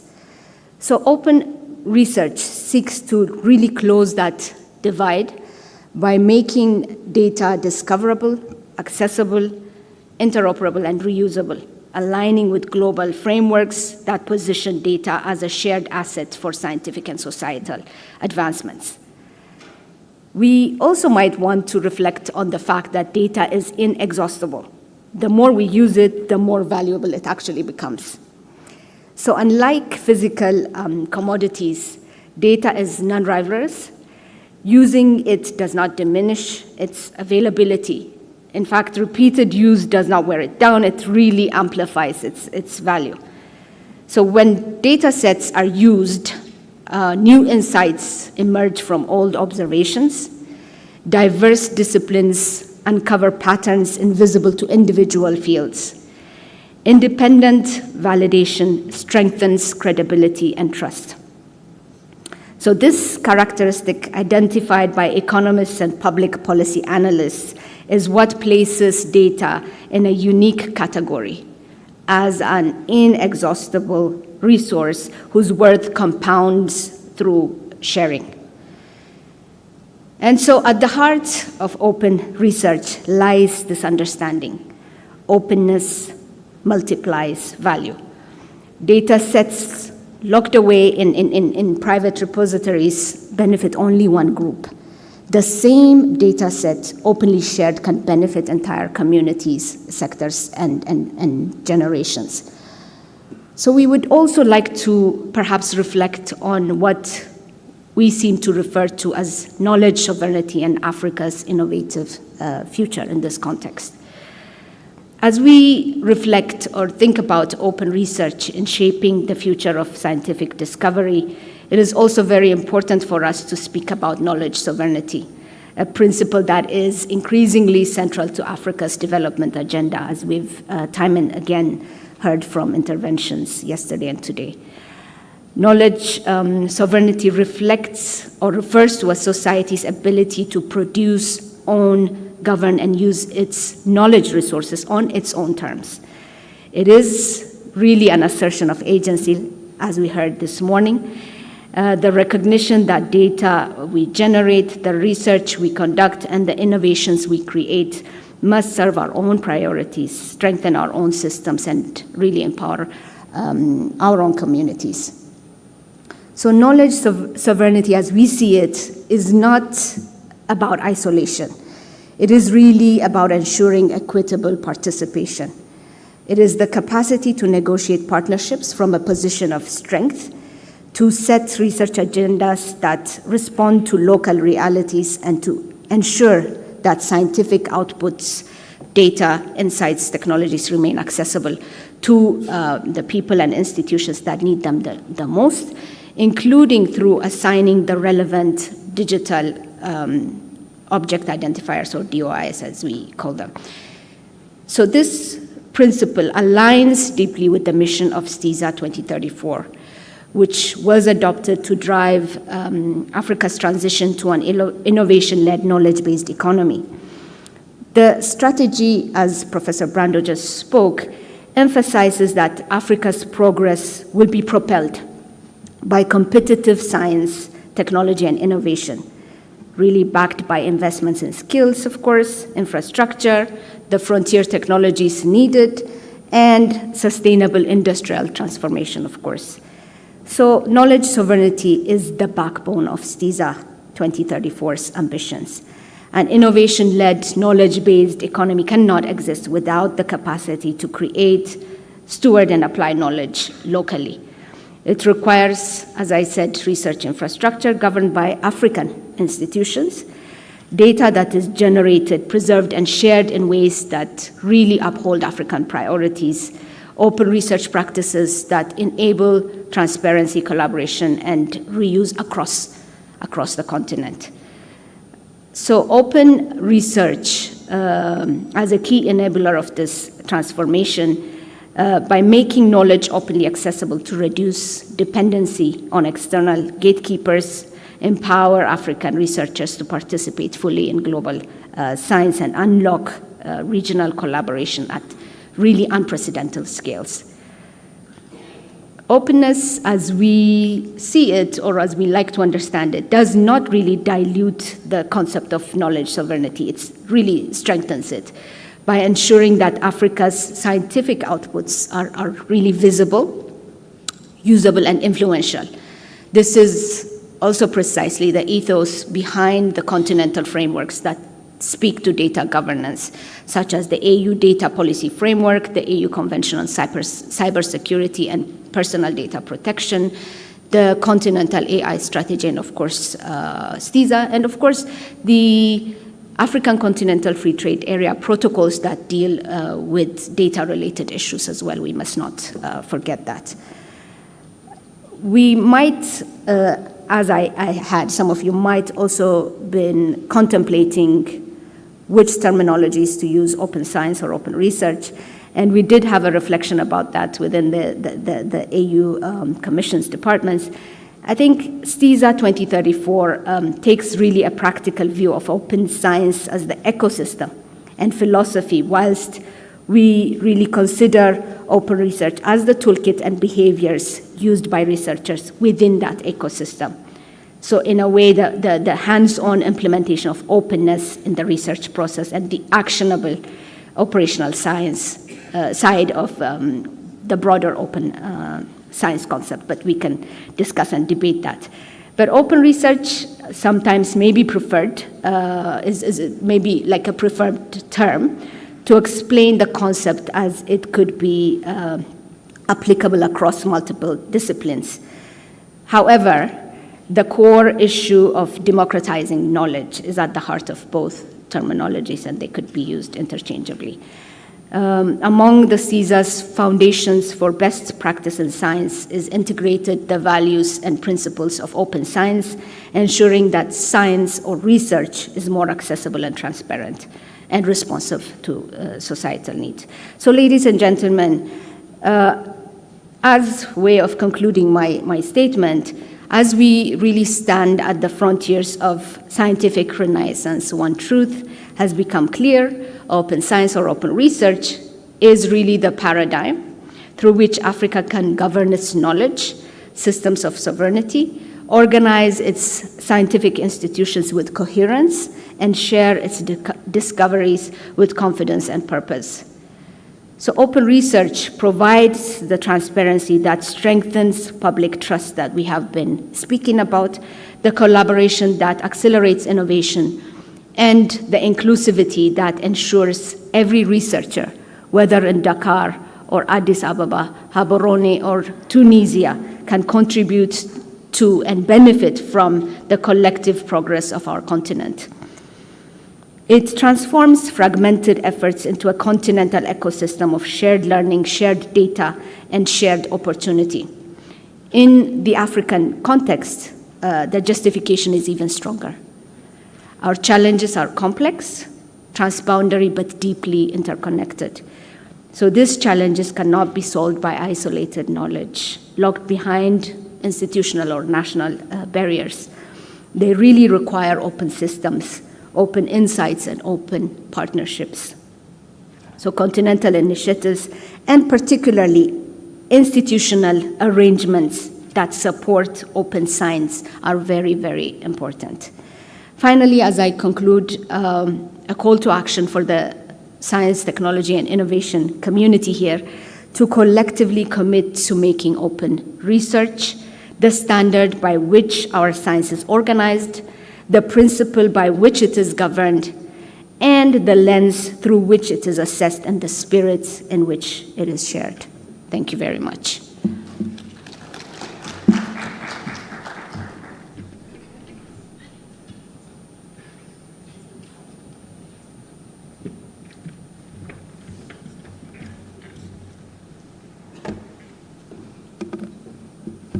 Thank you very much, Mrs. Mallet, for that wonderful keynote. We cannot emphasize enough how open science, I would say open research, is important for STI to thrive on the continent. Before I call Professor Brando to come and make a presentation on the STISA, I have a question for the audience. How many know the STISA? How many have read it? Apart from Mallet and Prof. Brando and the colleagues at SFA, who else has read the STISA? I have a gift, actually. I have a gift here for someone who has read the STISA. Now, I'll not tell you the gift. Yeah, how many have read the STISA? Oh, okay, who knows what STISA is in full? Because we are saying STISA 2034. What is that? Please don't let me down. Yes, if you could speak, please help me give her the mic.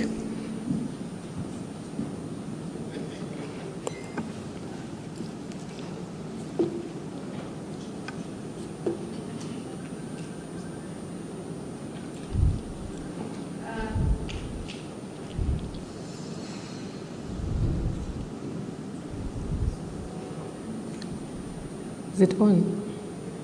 Okay. May you please help us with the mic? STISA 2034, Science, Technology, Innovation Strategy for Africa. Please, we need to clap for her. One more question. I promised Alan I'm done. How many priorities does the STISA have? What are the priorities of the STISA? Hey, I think people don't want my gifts. I'll take them back. I'll take them back to Addis. That nice Ethiopian coffee. How many priorities? There's a hand behind there. There's a gentleman whose hand is up. They have 6 priorities. Should I go right?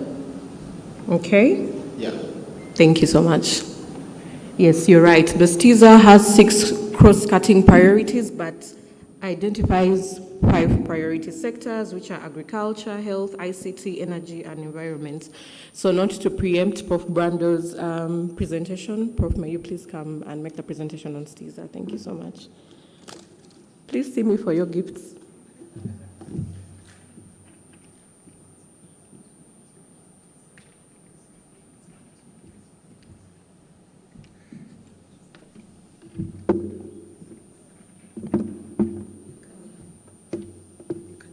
Yeah. Look at it there, or we can move it for you if you want.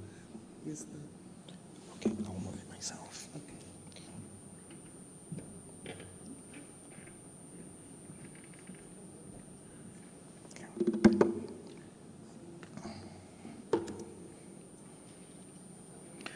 Well, I'm a bit disappointed actually that people in this community don't know about STISA, really.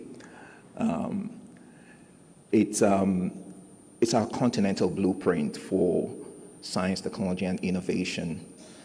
And it derives its mandate from Agenda 2063. It relies on 3 aspirations from that agenda, aspiration 1, 2, and 6. And these aspirations cover prosperity, it covers skills, and human-driven development within our continent. The current STISA 2034, is the second iteration within this policy or this strategy document. The first was the STISA 2024. It ran from 2014 till 2024. The Africa Union normally maps its strategies based on a 10-year plan, except for Agenda 2063, which is a 50-year plan. STISA 2024 had no implementation plan. It's a document that was created, generated, designed by Africans, drawn from different aspects of work across our continent.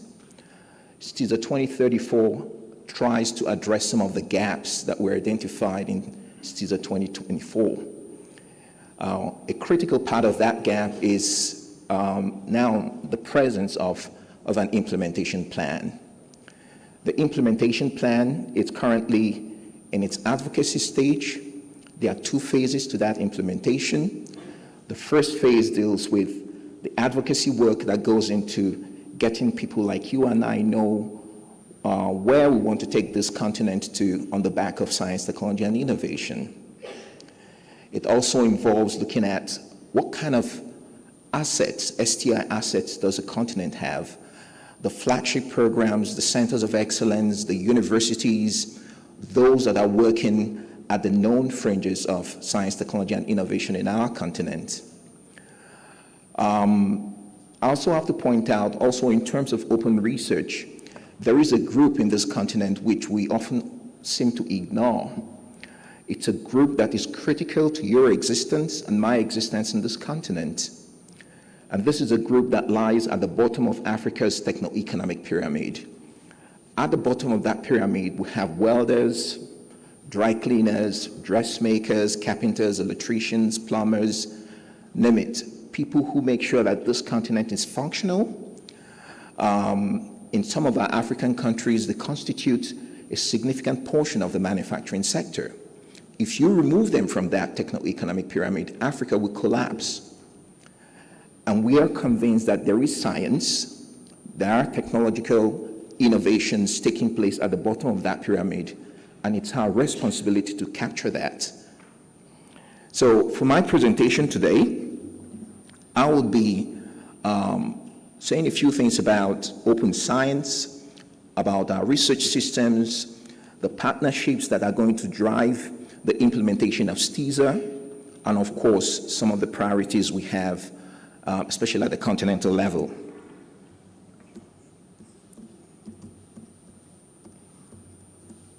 Excuse me.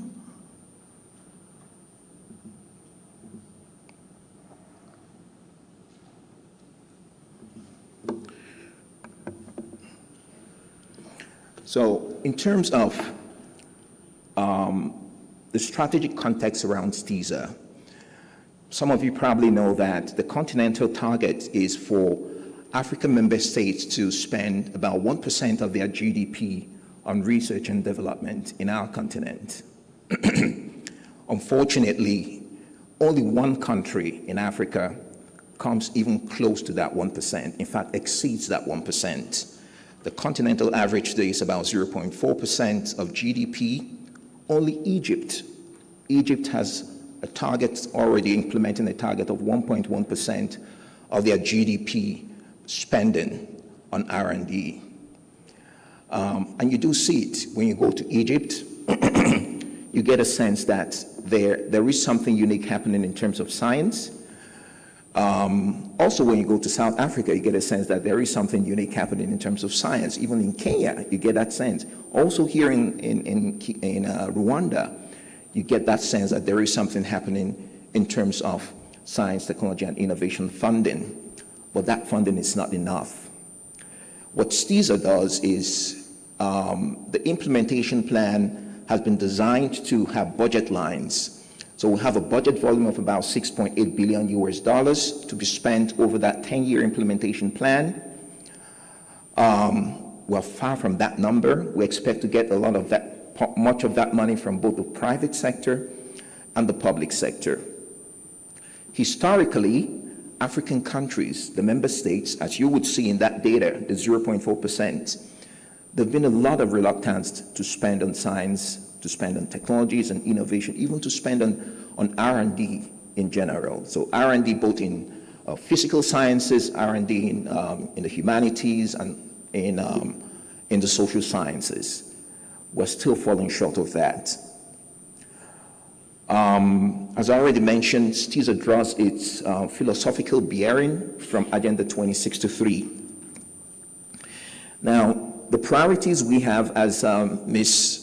Maria already mentioned, there are 5 sectoral areas we're looking into in terms of STISA. Those sectoral areas are agriculture, health, energy, ICT, climate, and environment.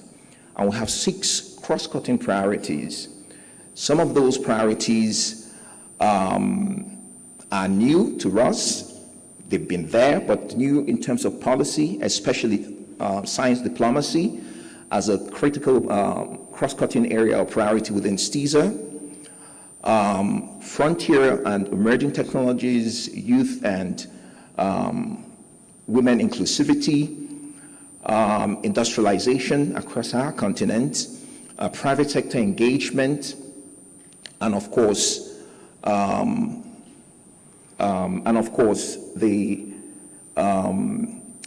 the use of new technologies across our continent. In terms of priorities, there are 3 interconnected pillars that drive Africa's science, technology, and innovation. And those are knowledge access, digital transformation, and research systems. Knowledge access, of course, is part of what our open science is driving, and open research as well. Africans need to have access to knowledge.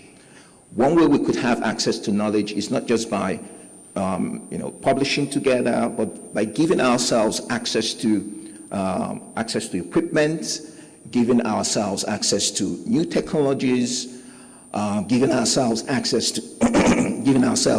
to subscription platforms. One of the things we're also looking into is to have a single subscription across Africa that will make it possible for all African institutions to be able to access global data on science, global data on technologies and innovation. In terms of digital transformation, you probably know that we do have a continental strategy on digital transformation. In that strategy, funding for digital public infrastructure is a critical part of that. We also have a lot of challenges in terms of research systems. When you look at Africa, when you look at the landscape, the R&D landscape across our continent, as had been mentioned this morning, it is fragmented. We're hoping that we'll be able to, through STISA 2034, start building some kind of coordination, clustering some of the research groups across our continent to be able to bring new efficiencies and new functionalities across our research landscape. Now, in terms of the AU's position on open science, as I already mentioned this morning, we do have an agreement that is an outcome of the G20 meeting that was held last year in South Africa, the first ever within our continent. That agreement is between the African Union, China, South Africa, and Brazil. It's an agreement where that implements the Open Science International Cooperative initiatives, which supports UNESCO's recommendations on open science, fostering open, fair, equitable global environment for scientific and technological development. Now, the work streams that we have in terms of open science and research involves strengthening African open science platforms and policy frameworks, development of African Innovation Outlook and STI data systems. In Ms. Mallet's presentation today, she emphasized data, and how the usefulness and the value of data improves when you use it. We're also looking into expansion of African science, technology, and innovation indicators for evidence-based policy making. Today in our continent, we have a lot of groups working on policy, developing data or evidence-based policy-making platforms across the continent. And of course, promotion of digital research ecosystems and accessible data systems. I did mention that open research has an entire ecosystem behind it. That ecosystem is complex because it involves understanding the interplay that goes into research. And I also want to just emphasize that when we talk about research, it's not just the research that takes place in our universities and educational institutions. There's a lot of research taking place in our industries. We need to be able to capture that and document that. Then in terms of the implementation instruments, open data, digital libraries, and research repositories would be typical examples. Research and mobility, Ms. Maria, I guess today in her panel discussion, she talked about a researcher passport. These are initiatives that we're looking into to be able to foster the mobility of researchers across our continent to indeed make open research possible across our continent. Science diplomacy frameworks being developed not just at the national level, but also at the regional level as well. Integration of open and educational resources and digital learning platforms. Most of you must have heard a lot about EdTech. EdTech is a critical platform to be able to drive not just open science, but also open research. There are 6 objectives which we cover within open science and research. I'll just go through the topics: global governance, open science data sharing, research infrastructure, scientific journals, public engagement, and how we support developing countries. Now, in terms of partner opportunities for us to be able to implement TISA 2034, excuse me, there are 4 strategic entry points that we seek, and we're already actively developing to make that partnership possible. 1 is through open science and knowledge systems. 2, through digital transformation. 3, excuse me, 3, through research and innovation systems and policy governance. In terms of research and innovation systems, some of you might not be aware that across our continent, the innovation agencies that support innovation across our continent are now clustering themselves, coming together, integrating themselves to be able to serve this continent a lot better. And same thing is happening in the research space as well. Thank you very much. Thank you. Thank you. Thank you. Same thing is happening in the research space as well. We're beginning to see an aggregation of our research centers across the continent. Now, the strategic ask and the way forward. AU's position is Africa to transition to a co-creation model and not an aid-based system. When you look at the publication data across our continent, intra-Africa publication is still very weak. Only 3% of publications coming out of this continent is intra-Africa, in other words, Africa to Africa researchers publishing among themselves. 58% are publications outside of this continent. It's a lot. And one of the trends that we've also witnessed, or we're beginning to observe, is when you look at the international research collaboration landscape, we've seen the epicenter of that move away from the global north, in other words, publications or collaboration between researchers from our continent with researchers in North America, in Europe especially. That epicenter is moving eastwards. We're beginning to see a lot of publications co-authored by Africans and Chinese, co-authored by Africans and South Koreans, with the Japanese, with the Indians, and that is increasing significantly. So there is progress being made. We're beginning to see an Africa that is taking not just charge, but that is more autonomous than one would have expected in terms of research. Some of the key asks for our partners is to align their programs with STISA 2034 priorities, to support open science ecosystems and digital research platforms, to co-invest in bankable STI projects. I use the word bankable STI project because oftentimes we look at science as not being bankable, and probably that's one of the reasons why policymakers, our politicians, those that drive governance around our countries, still don't have a full appreciation of the impact science could have on the economies. Science can be commercialized, and part of what we're doing in the implementation of STISA 2034 is to drive the concept and even come up with real tangible solutions on how you can commercialize science. And then to strengthen long-term institutional partnerships. I want to just quickly take the next 5 minutes before I leave the stage to talk about some of the, oh sorry, I've been flipping through just mine, to talk about some of the continental initiatives we want to pursue over the next 9 years. One of them is Africa needs a light source. I'm not sure if any of you here knows what a light source is or what a synchrotron radiation source is. These are high energy research facilities that makes it possible for scientists to look into materials, understand at the atomic level what materials are made up of, to understand the properties of materials, and to understand the application value of materials.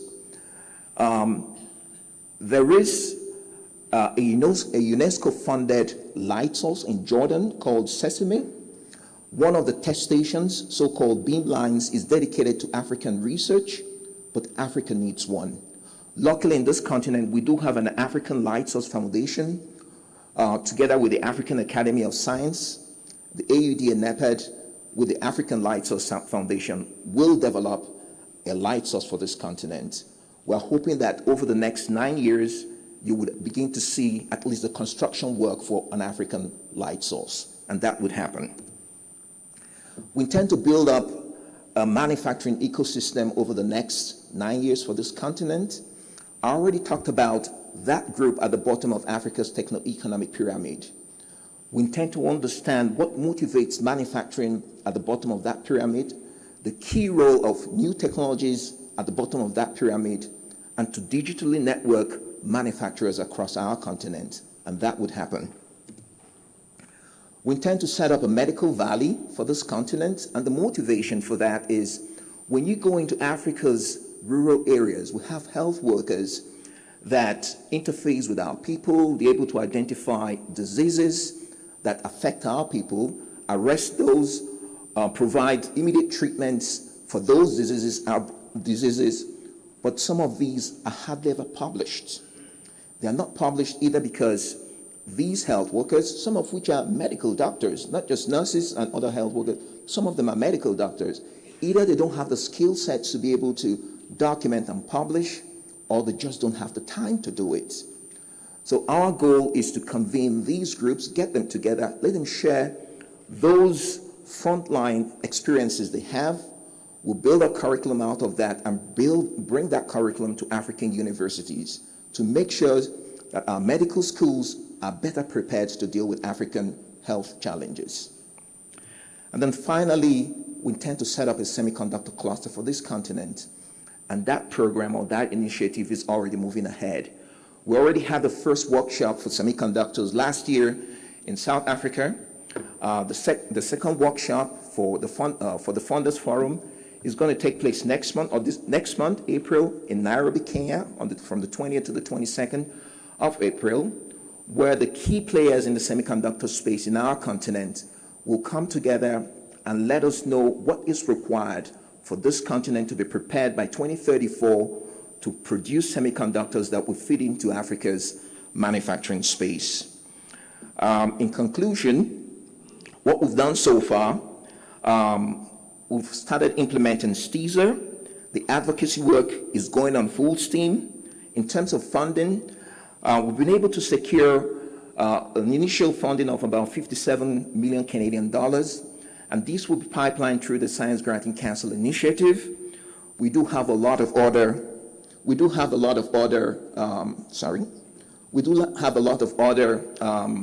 funding possibilities in the pipeline to be able to breach that $6.8 billion US that is required to implement STISA 2034, and of course the engagements that we're involved in. This is part of that engagement that we're involved in. For Africa to be able to realize those aspirations contained within STISA 2034 and feed into Agenda 2063, we need to be able to raise this money. This money cannot be raised by our member states. We need to be innovative in how we do that, and we do have some solutions that we are pursuing as we speak. Thank you.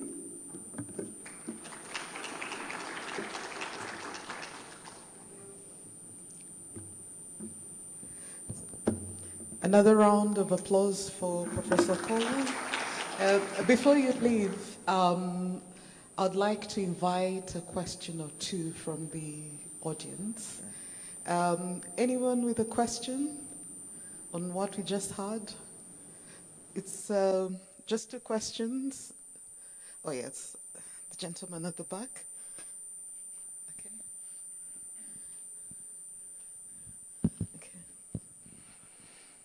Thank you so much. My name is Patrick Mugisha from Ministry of Trade, Industry and Cooperatives, Uganda. And I'm quite excited to be part of this engagement. Maybe some might be surprised. This is an STI issue. Why are you here from trade? I just wanted to disrupt the process. But thank you very much. Prof, thank you for the efforts. From Auda NEPAD, and more especially from the point of the STISA that now it's already launched. Now it needs to be implemented and integrated into various partner states in the development agenda. But maybe I'm going to speak from the point of how we're going to keep this on track to make sure that whenever these documentations are being prioritized at the continental space, actually respective governments also are keen on embracing these new initiatives. A case in point from the EAC space, I think we're one of the first RECs to actually have a science, technology, and innovation policy as a region. And personally, I was to some extent involved in that process, and also the intellectual property policy for the East African region. So to me, what I'm trying to present is these policies have been there at the regional space. Now this is the second phase of STISA. The question is, as partner states of the EAC, what was the mileage that we achieved as partner states? We've been talking about contribution of R&D, percentage of GDP, but technically it means that people are not taking these things seriously. We've been here I recall 2 years back when we were in Nairobi during the 3rd STI Forum conference. These things came up. They emerged very strongly. But it sounds that when we leave these rooms, policymakers also coil their tails, they forget. We come back 2 years after. There's nothing, we're moving.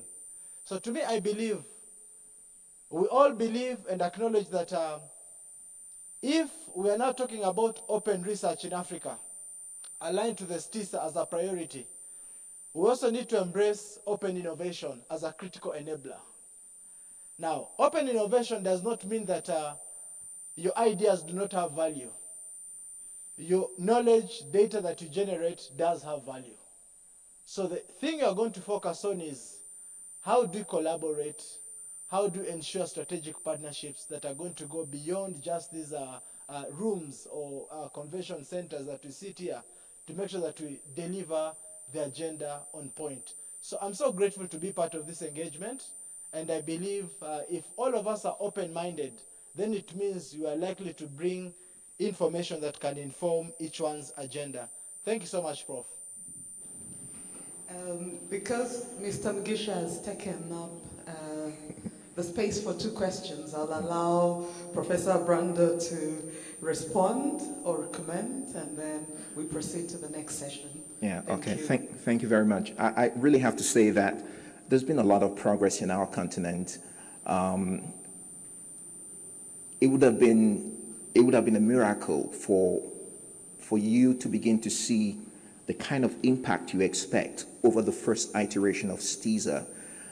It's not a sprint, it's a marathon. And we just need to remain focused on some of those policy implementation and see them through.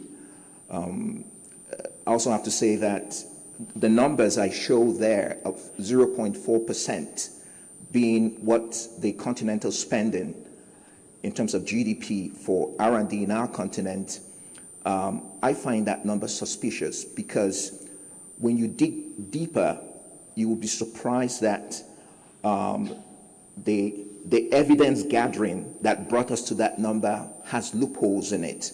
I'm very convinced that the member states spend more than is being shown there. This is my conviction. Data elsewhere already show that Africa over the last 7 years has recorded 6% growth in spending on R&D. In fact, the 2023 data on the overall spending of this continent on R&D is about $37 billion US. So the 6.8 billion required to drive STIS over the next 9 years is really a very small portion of that. There is progress being made. You might not capture it immediately, but this continent is moving forward. Okay. Thank you, Professor Brando. Another round of applause for Professor Brando. So we'll move to the next. I think I'll just use this one. We'll move to the next session, which is going to be presented by Dr. Paul Corriel. He called me aside to make sure I got the correct pronunciation of his name. I apologize for the initial butchering of your name.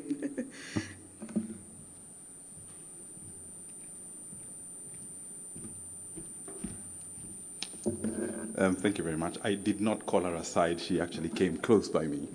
Well, distinguished guests, ladies and gentlemen, it's a great pleasure to be standing before you to talk about some of the results we have obtained as part of Science for Africa Foundation in trying to understand what is the state of scientific computing across the continent. So I'll be giving you an overview. There are 3 things I'd like you to get out of this talk. Number 1 is sort of a definition of what scientific computing is, something that I hope we can agree on.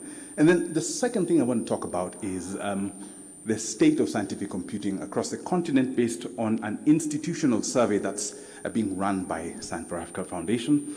And then the final thing I'm going to talk is hopefully point forward. What are the opportunities that are there before us? Now, I'm glad that the previous speakers have mentioned a number of key points regarding ideas like ecosystem, and I just want to present evidence about some of these things. So I'm going to tell you a couple of stories. First of all, I'm going to tell you a story about, this was not supposed to display this way, but let's see if I can. Okay, I'll tell you two stories. I'll start by telling you a story about Aisha. And now it's the year 2034. And Aisha, who is a master's student in Tanzania, in climate modeling, climate and infectious disease modeling. She's just begun her master's program, and in scouring through the internet and resources that are available on the continent, she comes across a repository of persistently identified data sets of 20 years of climate data, spatial data, together with malaria data, together with population density data. And what she does is she decides that rather than trying to download these terabytes and terabytes of data, she will instead upload her R and Python scripts onto the African Research Cloud, and that's where she's going to run her compute. She makes a request for 64 GPUs and 64 CPU and 2 GPUs to run her analysis. And lo and behold, in a couple of days, she has her results. She has beautiful models that she's developed, and by the end of her second year, she's got 2 high-impact papers that have been published in an African journal to share the research findings. And then on top of that, the results of her work are now relevant to the policy decision-making within her country. I also want to tell you another story of Diallo. Now, Diallo is from Senegal, as you could guess. He's a postdoctoral fellow, and Diallo has been trying to figure out how to take advantage of some of the indigenous knowledge within the continent around different plant-based materials. And so he wants to run a couple of simulations which will sort of analyze the potential of using some of these materials or these chemicals to impregnate mosquito nets that can then be used on the continent. And lo and behold, what comes out of this research is that he's able then to set up a startup. This startup is able to employ a couple of number of people and to uplift their lives, both in terms of improving health, while at the same time setting up this economic engine. This, I put to you, is really what is possible with scientific computing. And I'm going to be defining scientific computing in a more broader sense. Now, unfortunately, my slides are rendering, they're not rendering as I planned. So the vision behind open research is by 2034 that Africa will have an Africa-led, global, influential, open research ecosystem in which knowledge is openly created, discoverable, accessible, and shareable, and reused to drive equitable development. So this really is what Aisha and Diallo are taking advantage of. So the question that we must ask is, what must we do today? What needs to happen today? And to answer that question, we really need to understand what is the state of our continent at the moment. And we've had some of the speakers talk about this before, that Africa is youth-rich. So we are 70% of Africa's population is under the age of 30. By 2050, it is expected that 1/3 of young people globally will be African. So in fact, we are rich in people, and that's a great resource to have. And how can we leverage this resource and use it towards our development? And I think that Africa must invest in the infrastructure and the human capital that will position it. And scientific computing is really an enabler to that. And when I talk about scientific computing, I think it's really important to get this clear. Scientific computing is not just about compute or having access to AI accelerators or having access to data storage or the software, but it's really the integration of all these factors working together to enable the breakthroughs that we need in the continent. And in fact, scientific computing has been framed as the third pillar besides theory and experimentation. There are certain problems that cannot be discerned without scientific computing. A great example of this is what happened in the early part of the last century by Lewis Fry Richardson when he was trying to do the first weather simulations. And what came out of that was John van Neumann, together with colleagues using ENIAC, were able to compute weather simulations much faster than they could actually gather the data. So there are certain things that you need scientific computing. You cannot get away without scientific computing. And it's really a necessary condition for open and reproducible research in data-intensive fields. And we're seeing that a lot of fields are now depending on data for their success. Now, the reality on the ground from the data that we've collected, this is really fresh data just coming in. And I'm going to try and read some of these because they're very tiny. It's hard to make out. So this is the currently ongoing survey on institutional scientific computing, and we're polling this across the continent. At the moment, we've got 66 complete responses, 105 in which are admissible, or overall admissible, but 66 of these are complete, representing 26 countries. We're measuring a readiness score, which is out of 100. The average readiness across the continent is 40.9, just under 41%. We've got 8 institutions that are at mature level. The vast majority of them are either nascent or emerging.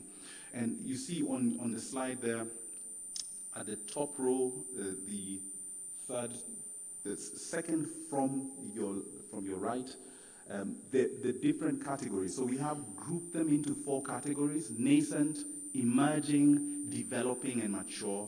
The vast majority of them are actually nascent and emerging. In terms of the domains where people are using scientific computing, we see that there's a really heavy investment or application to health, AI in biomedical, genomics, as well as climate and climate-related fields. Not so much on engineering and material science as we hope will happen with Diallo. And then the bottom row of what you see on the screen there are the readinesses for the different categories. So we have computing, there's data in infrastructure and storage. The general readiness is quite low across the board, whether it's data, compute, AI and acceleration, or connectivity. Now, connectivity is a bit surprising because I know that the NRENs across the continent have really put a lot of effort in putting in place bandwidth. I think there's a last mile connectivity which still needs to be developed to make sure that within institutions that there is adequate connectivity. A few other results here, and I'm just going to highlight. The one on the top left is about funding sources. We see that there's not sufficient or reliable, sustainable funding for the kind of research that requires this kind of infrastructure. And then on the bottom left, with regards to procurement and governance, there are challenges in importing and governing some of these resources. So for example, since most of this infrastructure is imported into the continent, there are barriers to accessing this. In the middle of the screen is the priority research areas that are seen into the future, that people want to start using this for. And again, health is quite dominant together with climate, but we're also beginning to see agriculture and a bit of engineering coming in. And the final thing, the pie chart in front of you, is are African institutions willing to be part of federated high-performance computing, and there is an overwhelming agreement for that. There's overwhelming interest to participate in that. So 4 key opportunities as I come to a close. I think there are 4 key things that we need to do in order to develop this capacity within Africa. Number 1 is, and this has been mentioned by Professor Brando Okolo, that we need to have an ecosystem approach. What that means is, rather than investing in huge infrastructure for data in one part of the continent and huge infrastructure of storage in another, these need to always coexist as actual ecosystems, probably at different scales across the continent, but interconnecting them will provide more value than just having large tracts of each of these infrastructure. The second thing, which I think is very important, is I think we need to lead with skills. Skills are strange because it takes a while for those skills to be absorbed into the economy. There's a sort of, in the short run, there's a sort of inelasticity around skills. And building skills from an early part of the undergraduate system or even high school is what's going to build demand for these resources and eventually have an impact on the kind of open research that we are hoping to achieve. And then the third thing, and it's been mentioned again before, is open source software. It always astounds me to find the kind of software that's available in open source. I think this is not as utilized as it could be. And then the fourth is, and I think people should be really quite brazen about this, is leveraging AI. It really surprised me again, like the kind of things I can do with AI. Right now, I can build a production-grade professional software in a day that would take me a month or two. So just to bring this to a close, ladies and gentlemen, the least that we can do is to prepare for this brighter future, because like it or not, this future is going to come. Thank you very much.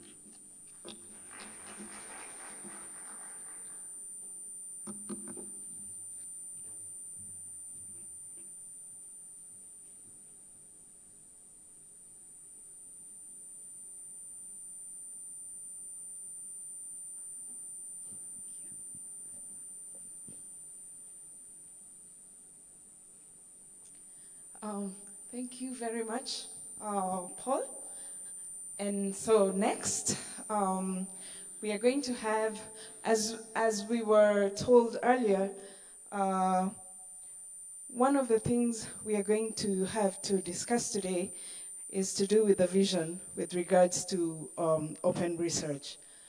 And in the background, there's been some work going on between different organizations trying to work towards a common understanding and to create a vision, have a vision statement to apply for the whole continent on open research.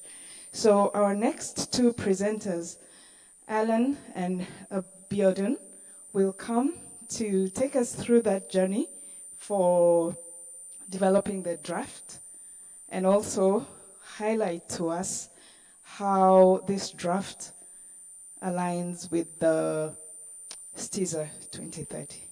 So Alan and Abiodun, welcome.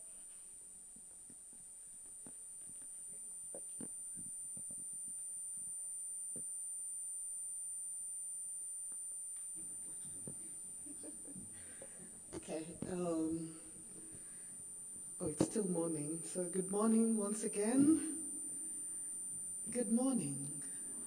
Oh, thank you. For a moment, I thought you had deserted us. So my role in this presentation is really to frame for us the work we've been doing in the background, the different engagements we've held with the different stakeholders on trying to put together a vision for open research in Africa. As the Science for Africa Foundation, in partnership with INAS and with funding from the FCDO, and in partnership with AUD NEPAD, we did have some initial stakeholder engagement, the last being, maybe second last, is it? That we had when STISA, when AUD NEPAD was presenting the implementation plan, the STISA implementation plan in Accra, Ghana, September last year. We did have engagements with more than 20 African countries represented by the different science granting councils. We had funders and international development partners in the room. We had academics, really to share with them our initial thinking on what we think a vision would look like. Abiodun will speak to us about the current state and the future state of what we want to see as a vision. But just to say that Science for Africa Foundation was leading this as a strategic technical partner and an enabler and a convener on the continent, so that we as an institution are implementing what is already stipulated in STISA 2034 and in the AU open research agenda. And so without further ado, I'll invite Abiodun to take us through the slides. We're going to be very brief with our presentation so that we invite conversations, maybe 2-3 questions, very brief and succinct this time, so we give other people opportunity. And so Abiodun will take the next 7 minutes to walk us through what we've been doing. Thank you. Thank you, Amen. Good morning, ladies and gentlemen. It's about afternoon now, I don't know, but it's a pleasure to be here. I feel a little bit awkward. I don't know if I'm the tallest person to stand on this stage today so far. So standing on this additional platform is, yeah. So as Alan has said, we want to share with you what has been articulated through a consultative process. And this is also part of the consultation, this gathering that we have at this point, the vision for open research in Africa. So the purpose of this presentation is to present to you what is the draft of the vision for open research in Africa. Alan has kindly described the process and mentioned all of the key stakeholders involved. So I will not bore you with those details anymore. And then I will try to situate this within the context of STISA 2034, which Professor Brando Okolo has spoken so eloquently about, and how this links to Agenda 2063. And then I will end the presentation with a call to action, inviting all of you to jointly reflect on the vision statement, on some of the principles that we will outline, and hopefully we will leave this room today with a vision statement that we can all buy into as stakeholders in the open research landscape in Africa. Now, allow me to just very quickly state that we're using open research here to mean the exact same thing that all previous speakers describe as open science. However, the use of open research, we find it a bit more inclusive because there are conversations around when you say open science, the risk of misunderstanding that open science refers strictly to the natural sciences or the core scientific disciplines, if you like, the arts, the humanities, and so on, may feel left out. So this is why we have chosen the term open research. It's not different at all from what we mean by what is meant by open science, and it refers to everything that happens end to end, from the point of ideation to the point of sharing knowledge. And so the illustration you see there shows you the point that open research is not just about output, it's also about how research is done, it's about how knowledge is shared. So it includes access, education, infrastructure, collaboration, assessment, policy, methods, and data. So the entire life cycle of research, the extent to which they are open is what is meant by open research as we conceptualize it. And why is this important for Africa now? All of the previous speakers have articulated the relevance of sharing knowledge. However, allow me to re-emphasize 3 things. The first is that innovation thrives when knowledge is shared. If knowledge is not shared, then there can be no innovation. In fact, by definition, innovation is when you have placed knowledge on the market. This is why there's a core difference between invention and innovation. Invention is doing something that no one has ever done before, but innovation is when that thing is taken up. So we may be as inventive as we want to be, but if we are not innovating, we are not moving forward. Knowledge will not have any social impact. So what powers the social impact of knowledge is openness. When knowledge is shared openly, it is much more impactful. And for Africa not to be on the margins of the global knowledge enterprise, we need open research. And of course, the appetite is there. We have Agenda 2063, we have STISA 2034, we have the UNESCO recommendations on open science, which most of the AU member states, if not all of them, have endorsed. And Professor Brando was also mentioning some of the things that other NEPAD are doing linked to the UNESCO recommendations on open science. So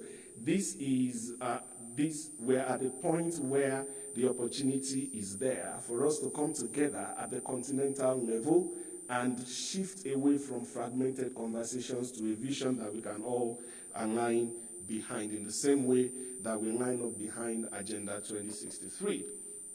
Now, if you look at the current situation with open research in Africa at the moment, there are several challenges, several of which have been identified by previous speakers. We can categorize that under 4 broad headings. The first one is the issue of policy and governance, and this perhaps is the decisive problem. All right, this is the game changer. If we fix the policy and governance problems around open research, around knowledge sharing on the continent, then most of the other problems, if not all of them, will already be solved.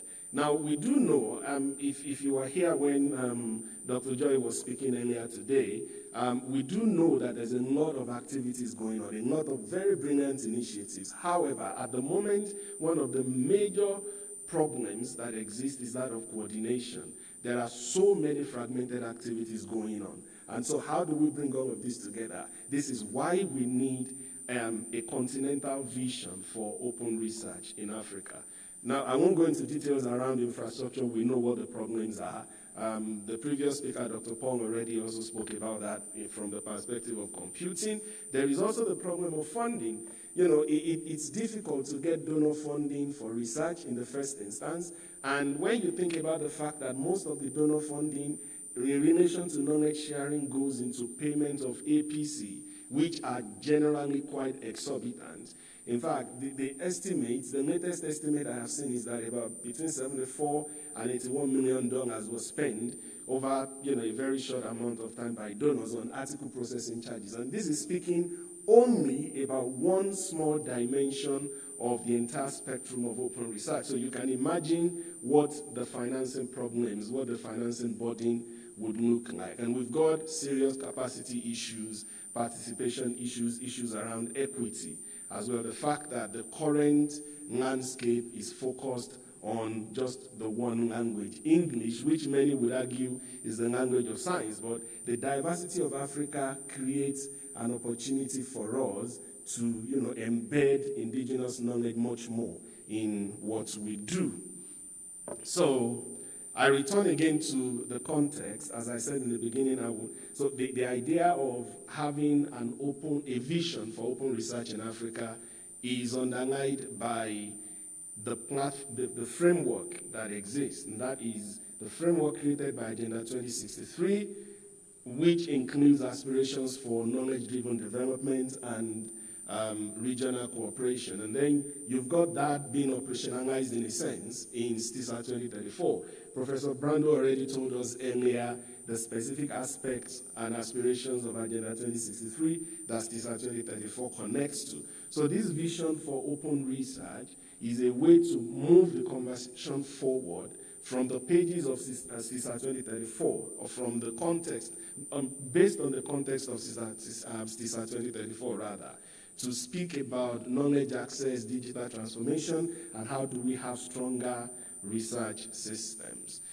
It is against this background that we propose this vision, that by 2034, which is the same year that we expect STISA 2034 to end, we want to see an Africa where the system is African-led, it's globally influential. We have an open research ecosystem where knowledge is openly created, discoverable, accessible, shareable, and reusable to drive equitable development. Ladies and gentlemen, this is what we envision for Africa.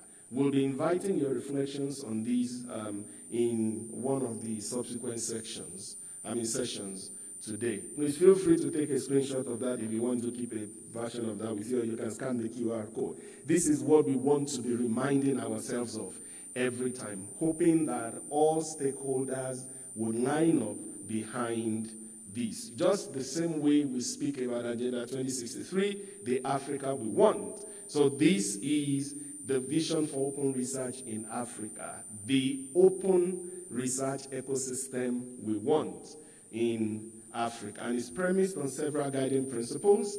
One, African leadership. Africa not just thinking about access, but agency. The issue of equity, ensuring that every aspect of the African culture, from things as simple as our linguistic diversity, is represented in the research that we do, that the design of our systems are sustainable, that assessments and incentives are responsible. Now, the average researcher in the room can relate with one of perhaps the most mundane example. Our promotion in African universities are overly fascinated with the number of output rather than quality, and we emphasize specifically journal articles. There are several other things that people can produce that will be socially useful. So we need to begin to think about responsible assessment as well, and that's one of the guiding principles that underlie the vision. And then there is the issue of plurality, where we acknowledge that research is not just done and produced and disseminated through journal articles or just a few restricted sets of outputs. And of course, we need partnerships, which is one of the reasons why you are all here. So if we achieve the vision by 2034, this is what we envisage that the research ecosystem in Africa will look like. Our governance will be African-led, so we have agency. We're not just participants on the margin. Investments will be sustainable and coordinated. So fragmentation will become a thing of the past. There will be reliable infrastructure. And let's not forget the foundational cross-cutting infrastructure here. Electricity access, internet access, high-power computing, and so on and so forth. And that we will have a community of competent people who drive and power open research on the continent. And finally, that all the research that we do on the continent will be linked to social benefits. And this is where I'm going to conclude. We want to invite you to think about the 4 broad areas where we believe are implementation entry points. Now, these are implementation entry points because to articulate the vision is one thing, but to devolve that vision, to go from there into action, is an entirely different thing. So the first thing we would invite you to reflect on is how this vision statement resonates with you, how it resonates with the stakeholder organization that you represent, and we would like you to think about where you see yourself or your organization playing a role in the implementation of this vision. Of course, under the direction and leadership of Auda Nepad. So what will be the implementation entry points or priorities for you or for your organization, and what specific roles, what can your organization bring to the delivery of the vision? And shortly, we will be having a session where we will be discussing a set of questions. Alan, do you want me to put that up now? Or wait, okay, all right. So for now, let me leave you with this call to action. And this is me standing in front of you and inviting you to reflect on this vision. Thank you.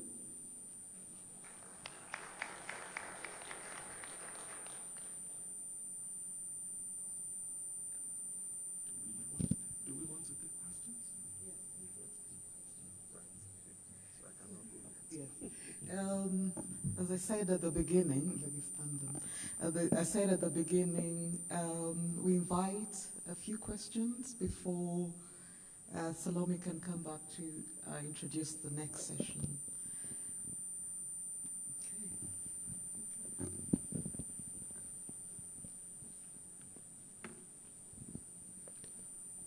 Good afternoon. I'm Kiza Henry. I'm from Uganda. I'm a co-founder for Toro Heritage, which is a social enterprise that mainly deals with coffee and cocoa farmers. I am also a registered land surveyor who works with the local government in Uganda. I work with Fort Portal Tourism City And my question to the gentleman, I'm sorry, I cannot really pronounce your name so well, and I don't want to make a mistake. My question is, how do we, I am trying to be part of this, and saying, how do we make sure that the policies and the vision is aligned to the last mile person, that being, in my earlier work with Toro Heritage, I worked with a lot of farmers in rural areas, and technology access is not really something that they have so much. And with ITC, I remember we had a situation where they were actually trying to create a direct market access link for those farmers. So for STISA, and for you, in your opinion, how do you think we can actually have those involved in most of these policies, and maybe ideally I'm trying to say, how do we have them on board to directly have access to the benefits of STISA? Thank you. Thank you. We'll take a second question, but can we request that the questions are short? Sure. So we can remember them and answer them well. Yes. Thank you. This is Dr. Henry Warohio from ESAMI. One of the things we do is to help organizations and institutions and countries to develop their visions and strategies.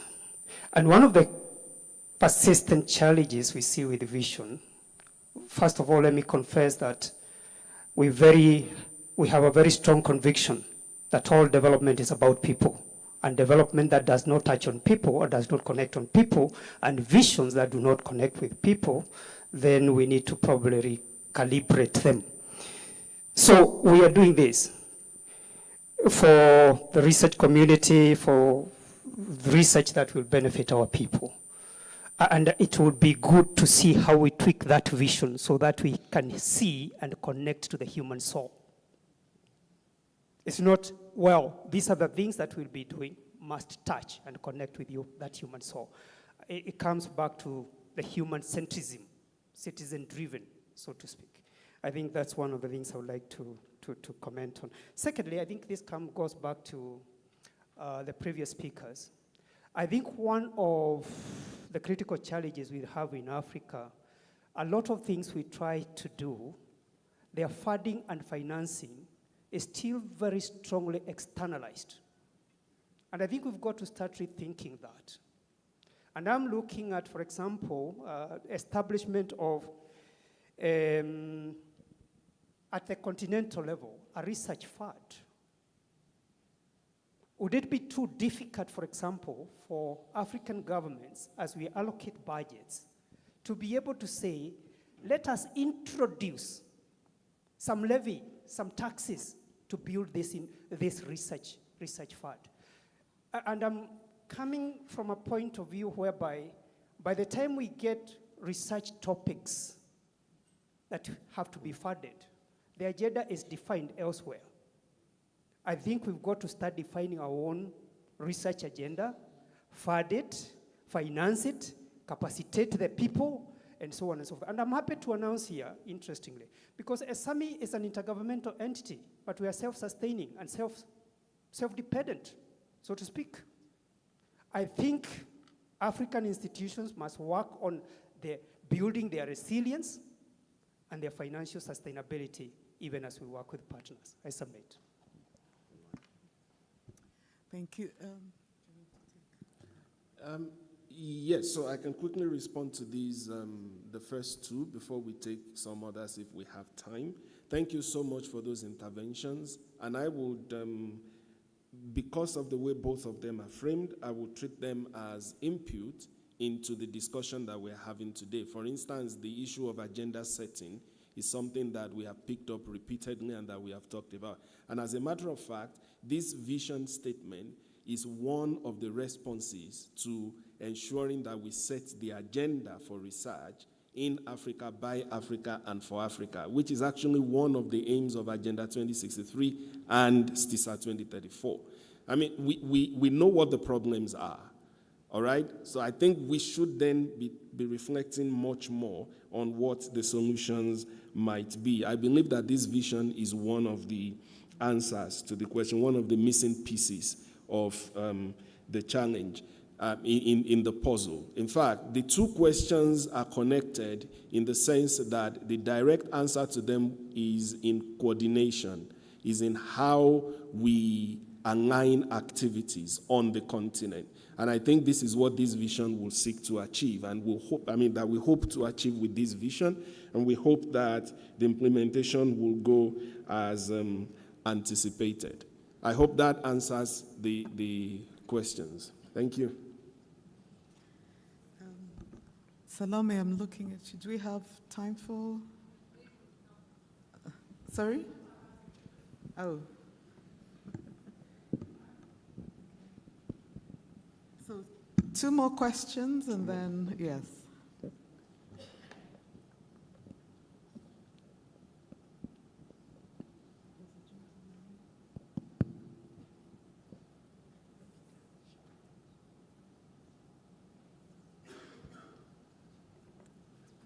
The women not asking questions.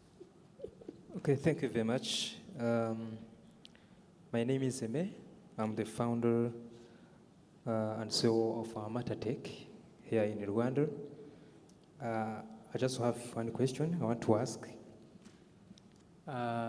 As mentioned by Doctor, I don't call him his name, but I want to ask, how can local innovation hubs effectively translate the priorities of STISA into measurable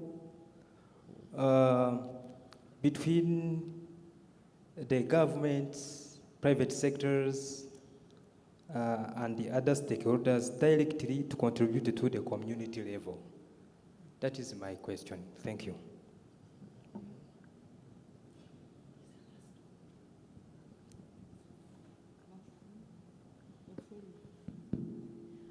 Thank you very much. I know I'm one of the co-conveners of the side event, but let me say something. Number one, let's be positive. From the comments that I'm hearing, how are we going to do this? We don't have money. How are we going to implement STISA? How do we ensure that efficiency of the last mile person? All of us here in the STI ecosystem, right? I believe all of us here are in the STI ecosystem. STISA was developed. We have an implementation plan with a budget of $6.8 billion. It's upon us as the STI ecosystem, not upon any DNFI, not upon the African Union, to implement STISA. You will ask yourself, what's the role? My humble request is that let us read the document, because I asked the question before, how many have read the STISA? And from the stage I could see that most people haven't read the STISA or don't even know about it. Let us look at the implementation plan. It's also online. If you go on the NEPAL website, we have the implementation plan there. In case you want the link, you can even approach me personally. Because I believe that implementation is a collective effort. The way we work is, yes, the strategy, you come up with the strategy, you come up with the implementation plan, and then you reach out to the regional economic communities because they are the link between the continental bodies and the member states. As the African Union, on our own, we cannot implement STISA, and I even said it yesterday during my session that if we don't collaborate as the STI ecosystem, we will always say that, oh, this strategy is not being implemented enough, STI is not being given the attention it wants. As I finalize, someone talked about increase in taxes for STI. For me, I don't think that's the solution. How many of us want to be taxed more than already what we are giving? Honestly, how many of you want us to add another tax on whatever taxes you're paying in your individual countries. We need to look at innovative financing models for us to ensure that STI thrives on the continent. Within the already existing taxes, let me give an example. If we have what we call the sin taxes on alcohol, on tobacco, how about if a percentage of that, just a percentage of that, maybe 1% goes into STI? If we look at aviation, for those who are in the aviation industry, you know that every time a plane lands, they pay tax. When it navigates an airspace of a country, it pays tax. When it takes off, it pays tax. When it parks at the airport of another country, you pay tax. How about if a percentage of that went into STI? Just food for thought for everyone. We need to look at innovative financing models, and I know that with the Science for Africa Foundation, we worked on an initiative called the Grand Challenges, and it's one of the innovative ways we are looking at ensuring that we accelerate investments in research. Africa is not short of money. We just need to find ways of using our money effectively. Thank you so much. All right, thank you. Thank you so much for that intervention, very useful. As a matter of fact, I was going to deflect the question on STISA implementation to the panel session, on which I'm sure that Professor Brando will be sitting. But just a final comment on integration of indigenous knowledge. I think that's very, very important. As a matter of fact, one of the things that STISA 2034 prioritizes is ensuring that we integrate much more of what we know in Africa. I mean, the point was just made that Africa is not lacking in funding. We just need to bring it together. In the same way, Africa is not lacking in knowledge. However, we need to coordinate our approach to ensuring that we integrate indigenous knowledge into what we do, into research assessment systems, into funding, into research output, and so on and so forth. And I think this vision is a very good starting point, linked to STISA 2034, which we have been invited to contribute to implementing. And we'll leave it at that for the next session. Thank you. Thank you, everyone, for listening to us. Maybe just put on your thinking cap as you listen to the panelists. After the panel, we will want to collect your views and ideas on the 4 areas, and I think that's the beginning of collecting the different perspectives on the 4 areas that are highlighted on the slide. Thank you.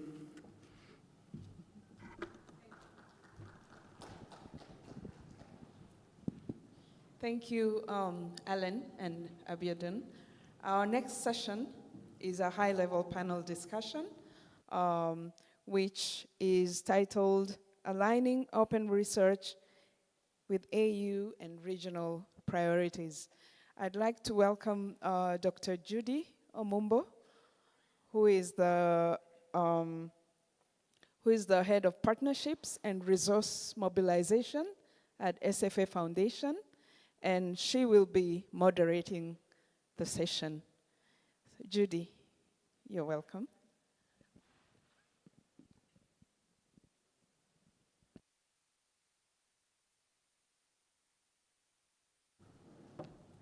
Thank you very much, Salome. Could I ask our distinguished panelists to please come up to the podium as I make an introduction for this session. So good afternoon to all of you, colleagues, partners, and friends. It's a pleasure to welcome you to this high-level discussion on aligning open research with AU and regional priorities. My name, as you've heard, is Judy Omumbo from the Science for Africa Foundation, and I'm going to be the privileged moderator of this session. Across Africa, we're witnessing a profound transformation in how knowledge is produced, shared, and applied. Advances in digital technologies, artificial intelligence, the subject of this conference, and data-driven science are rapidly changing the global research landscape.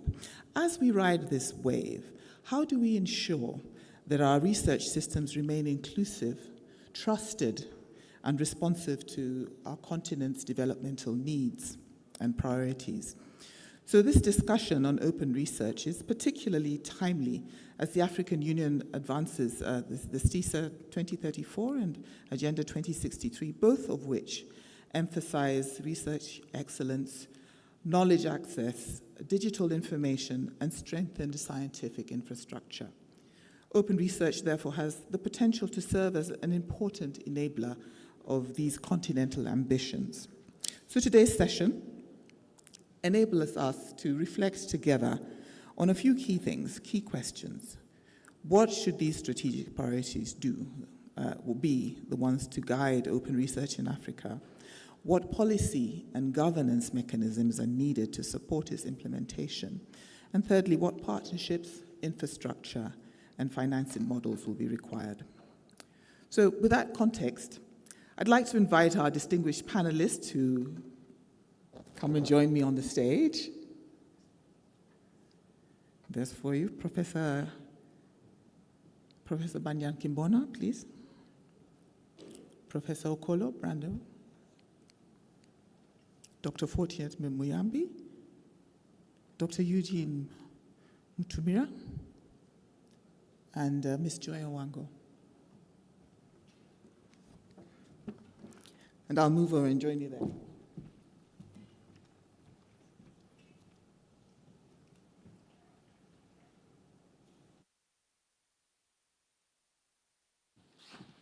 Well, thank you and welcome again.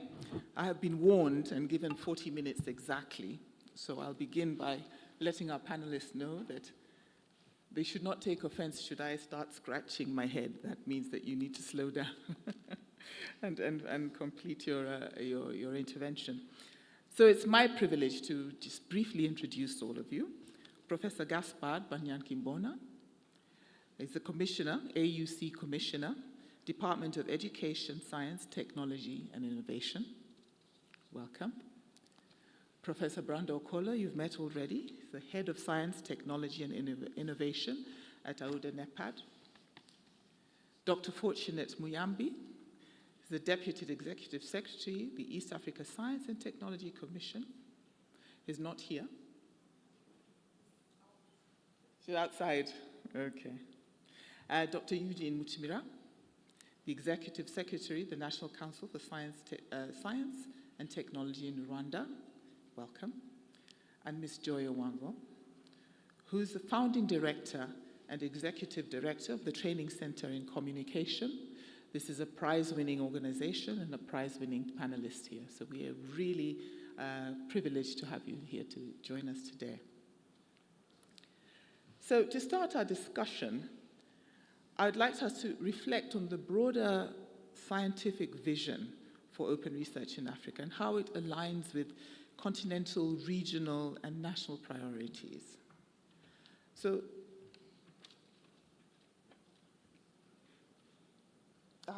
Gaspard, I understand, is represented by Marlet. So quickly, Marlet, since very unfortunately I've not met Marlet yet, but if you could introduce yourself quickly before we begin. Thank you, Madam Facilitator, and good afternoon to all colleagues again. My name is Marlet Tashoma Kabeda. I am the Principal Policy Officer for Science and Technology at the African Union Commission, and today I am deeply honored to represent my Commissioner, Professor Gaspard Banyan Kimbona, in this panel. And I'll try my best to fit a very huge shoes. Thank you. Thank you very much for agreeing to do this on his behalf. So since you have the microphone, perhaps we'll begin with you. From the perspective of the African Union, what are the most critical gaps that must be addressed to ensure open research supports the goals of STISA 2034 effectively while responding to the diverse needs of AU member states? Yeah, certainly. When we talk about open research in the African context, some core challenges emerge. The challenge is not of the concept itself per se, but gaps on how it maps out in Africa's diversity, priorities, and capacities. I will mention about 3 or 4, or maybe 3 points that stand out for us. One is really about the relevance gap. We understand that open research norms, infrastructures, and incentives come from higher income regions, right? So research priorities set outside the continent don't always align with our local development needs. And we've heard time and again colleagues speak about the need for having a continental priority research agenda. So open research outputs often do not really reflect local knowledge systems or community-driven evidence, limiting their usability for policy and implementation. So a key issue we want to focus on is open research designed without African context in mind.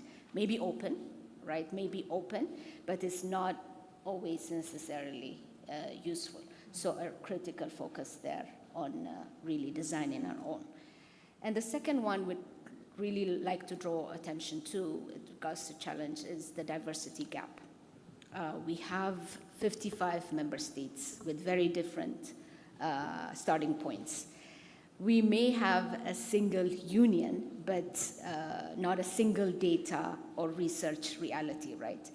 So uneven research infrastructures, variability in policy maturity, and data governance regimes tend to be a critical diversity gap that we observe. So this diversity could be an asset only if systems are designed to accommodate it. Without that, open research models risk reinforcing or perpetuating the existing disparities.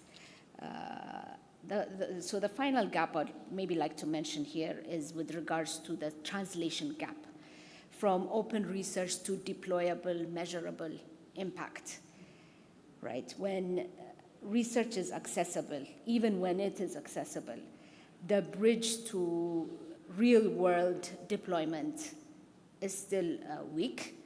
So we need sufficient investments in replicating, validating, and localizing the research into translatable and measurable impact.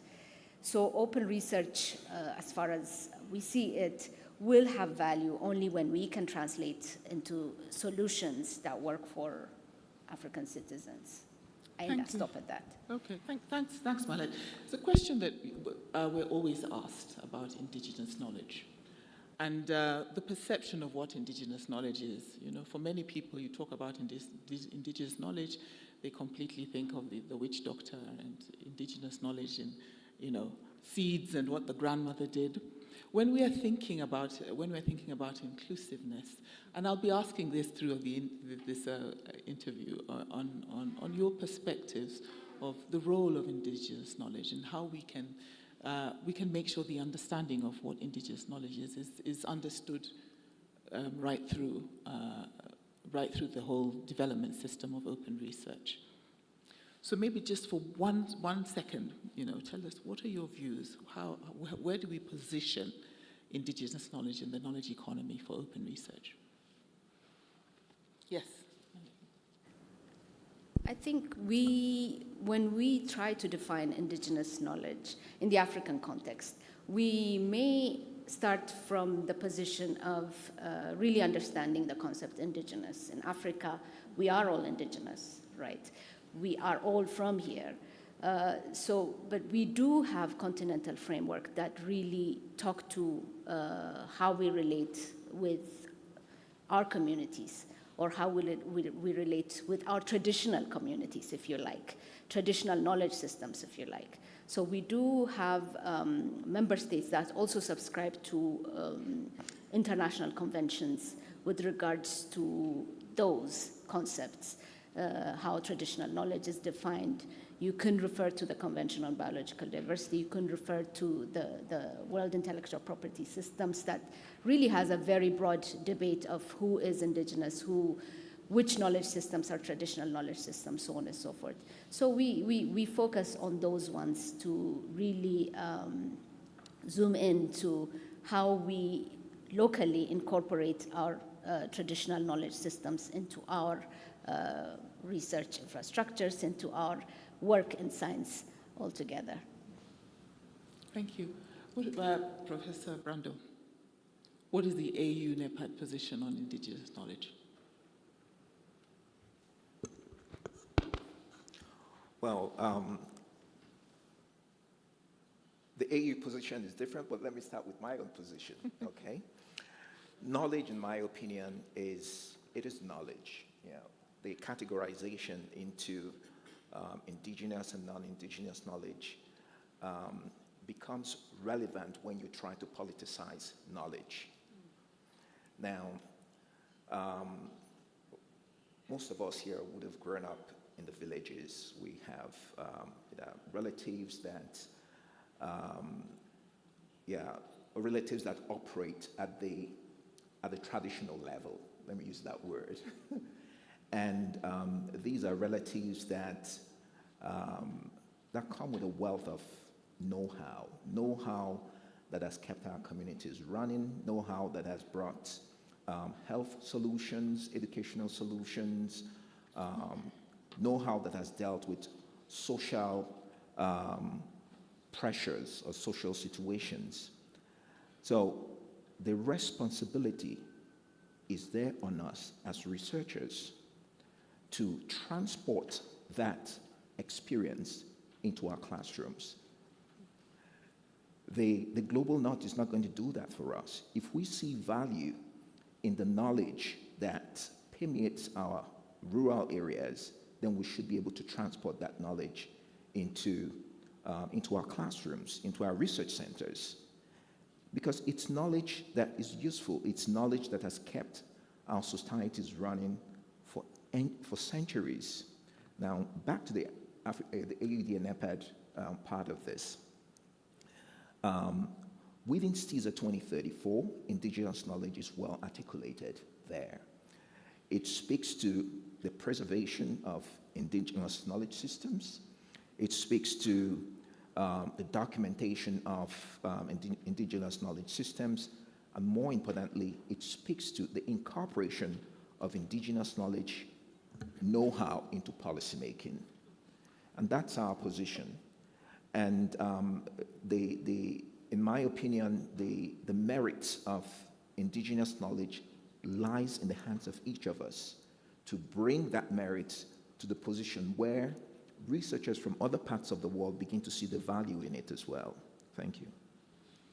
Thank you. I like that, just perceiving the value in what is ours and being able to teach that value for the next generation. A question to you, Dr. Mutimura. At the national level, what policy and regulatory frameworks are most important to enable open research adoption while ensuring, of course, responsible governance, national ownership, and equitable access? Thank you. Let me thank you in the first place on behalf of the STECO for organizing this important workshop and conference. It helps us to bring forward a lot of information related to what we have been doing. And as I respond to your question, I want to respond also to one of the speakers' questions and concerns, that when we come and talk as policymakers, we leave what we have talked here and nothing happens. Back to your question. Usually, at the national level, you need to track what you have been doing in the past.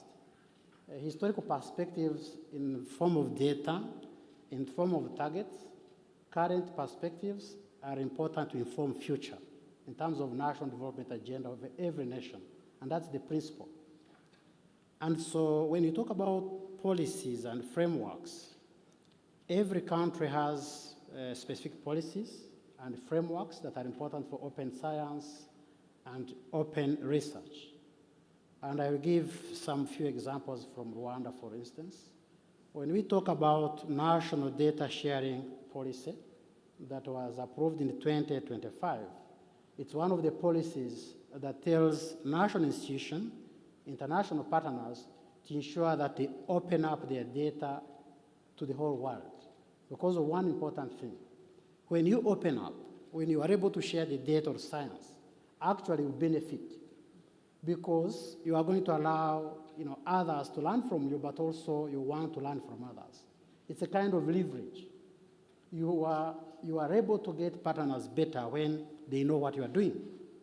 And so when we talk about open science and open research, we are really talking about it from a policy perspective that enables development. There are other policy perspectives from our context in Rwanda: science, technology, innovation policy, AI policy. Those are some of the important policies that emphasize the need for collaboration, to leverage opportunities for sharing data with national stakeholders, but also with international stakeholders. The idea is that you learn from others, but you also allow them to learn from you. And in that sense, you are able to scale your work. You are able to build excellency in terms of open science. Those are critical elements about open science and open research from a policy perspective. However, it is important to note that when you talk about policy, you need also to talk about operationalization, implementation plan. And so there is a gentleman from the area of commerce, and I think commerce and trade from Uganda, who talked about that. He alluded to the fact that policy people are going to talk about things and policies, and they will leave them there.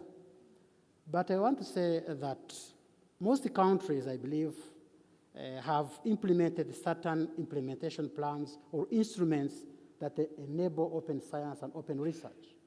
I'll give some few examples from our perspective. We have what we call Rwanda Research and Innovation Repository. And I have learned from colleagues from other countries. They are developing, and others have developed some similar repositories, whereby people or researchers, scientists are going to put up their work out there and share it out there. In terms of publication, IPs, they share every detail, because when you share your work, actually, you are more relied upon than the person who has not shared the work. Because you are talking about the methodological approach, what you did in terms of analysis, what came out in terms of outputs. And so people are going to build from what you have done, rather than duplicating or not knowing what you have done. And so we have started to implement that Rwanda National Research and Innovation Repository. It's up running. That's one of the instruments that is actually stemming from policy. We also have a funding instrument, National Research Innovation Fund. We fund research, and we have funded up to 130 projects to date, about 7.2 billion commitment in terms of funding. And so there are publications, there are some work that they have put up out there, and that helps to open up the work and share with others. And from what we have learned, people have actually started to learn a lot in terms of collaborating better, because people know what they are doing. That's partnership. And actually, that is essentially what we know about the centers of excellence, regional collaboration. Let me rest my work there. We can talk more about that. Thank you.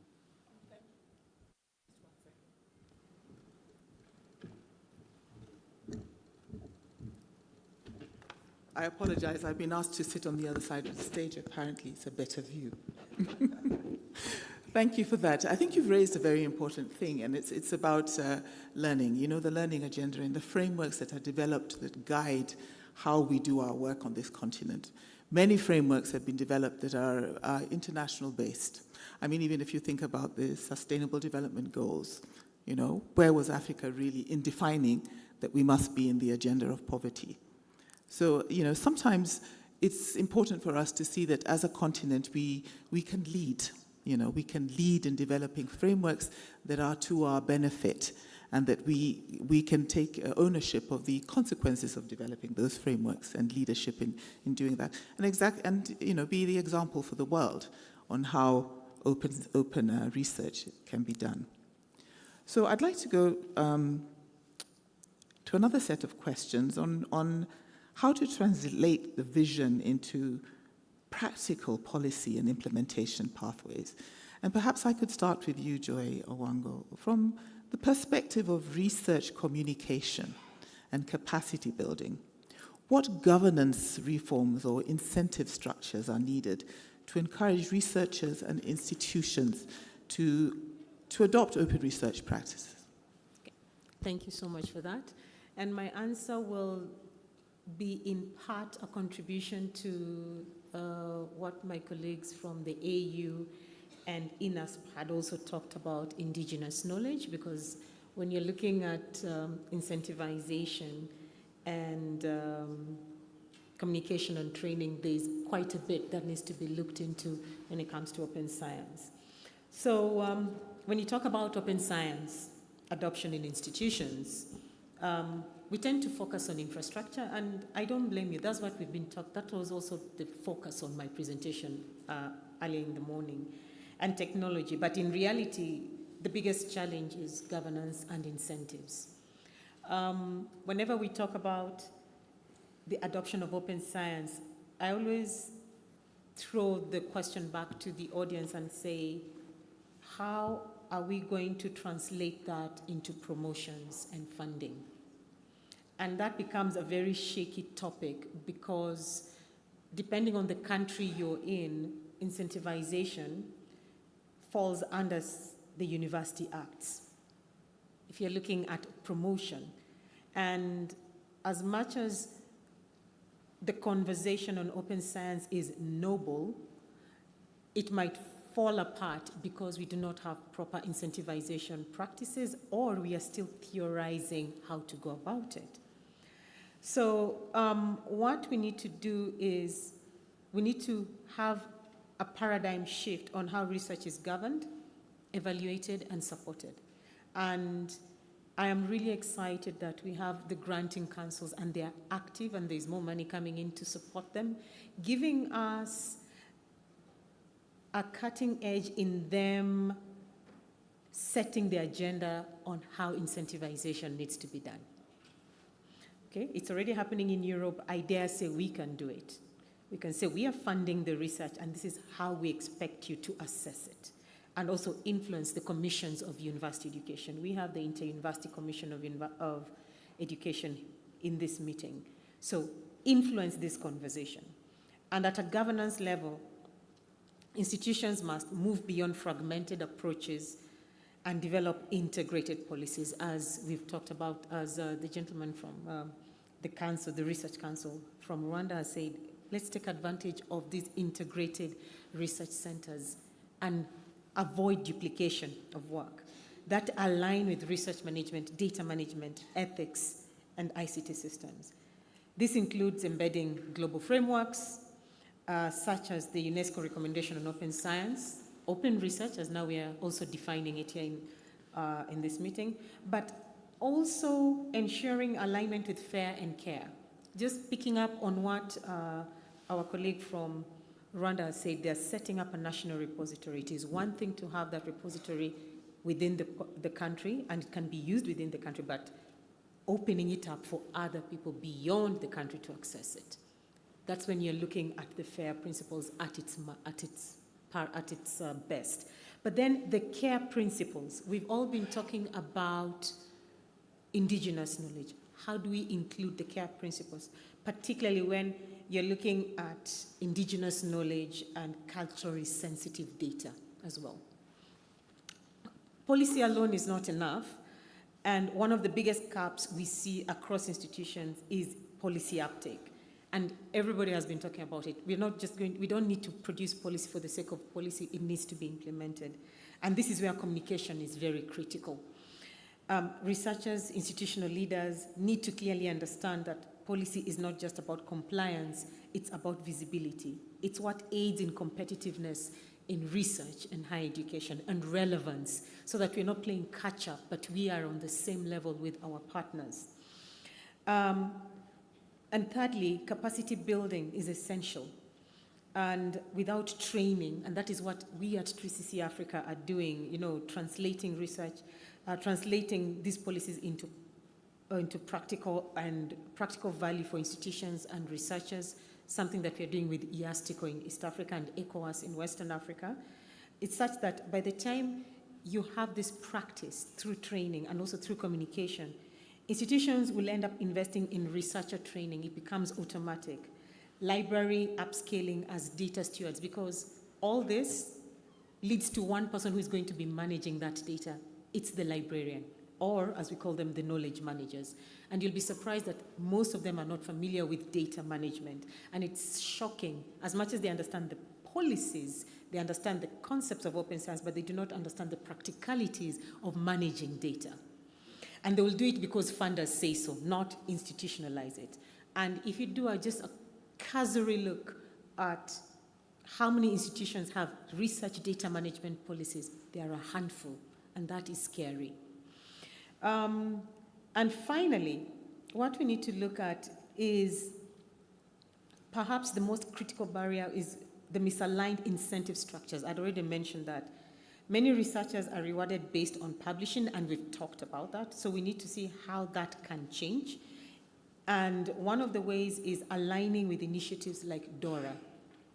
And even if we are aligning with DORA, also look at what is the government saying when it comes to incentivization and assessment. We need to critically look at the university acts. Otherwise, as much as we align with DORA and we are not listening to the university acts, we are not listening to the commissions of university education, it will not be successful. So ultimately, at the end of the day, what I see is that open science adoption is not a technical issue. It is a systems transformation challenge. It's an ongoing, I think Professor Brandon said, it's a marathon. It's not a sprint, okay? And the success will depend on how well institutions align to governance, communication, training, and practical and realistic incentives. Let's please not theorize it. Let's have practical solutions to it. Otherwise, this noble agenda that we'll have will be just another talk show. Thank you. Thank you, Joy. I'd like us to dig really deep into this and bring it into context in Africa. We talk about incentives, and it always comes to who is paying? Who is paying? And our funding in Africa is predominantly funded from the north. Yeah. So what are you doing? You work close with Premier University in your country. Right. What are you doing about that? You mentioned DORA. Yes. DORA has been in existence even from the time I was an early career researcher. Yes. And that is during the Stone Age. Why has this not worked? You could just give us a short, your short views on what is actually happening. Those things that we're still talking at the level of should do and should do. Why are we not doing? Okay, so now, why isn't DORA working? I'll say it is working in certain parts of the world.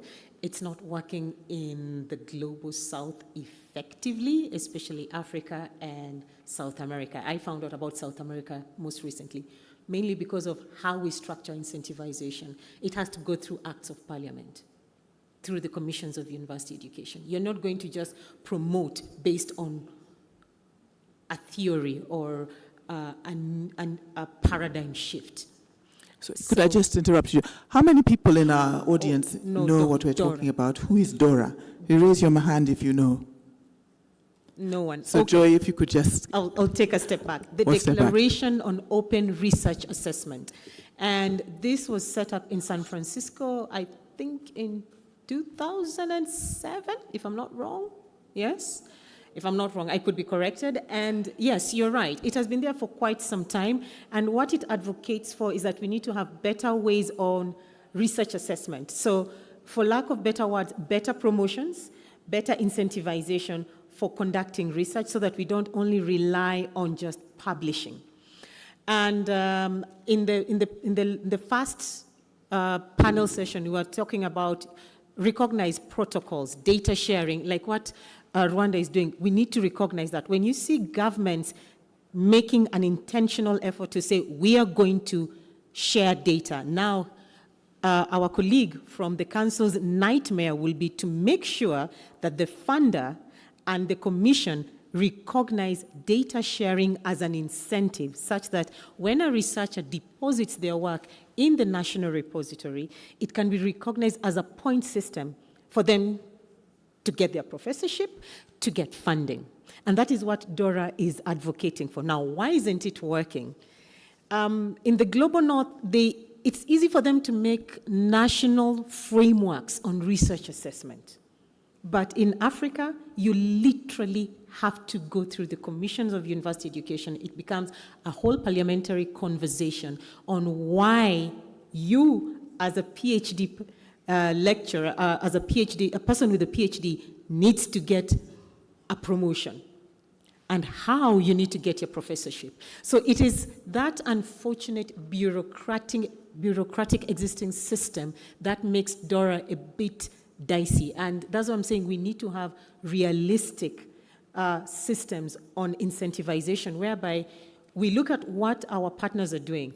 If you have one government stakeholder saying we are sharing data, we need a funder within the government ecosystem saying we are recognizing sharing of data, and also the commission saying we are recognizing that, so that the person who is using it will get a benefit out of it.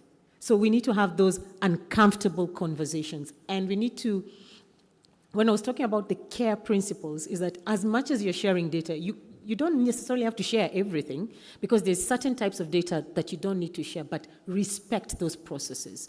And when you have governments now agreeing to share data, it means that they are controlling the agenda on how that work is going to be shared, even with partners.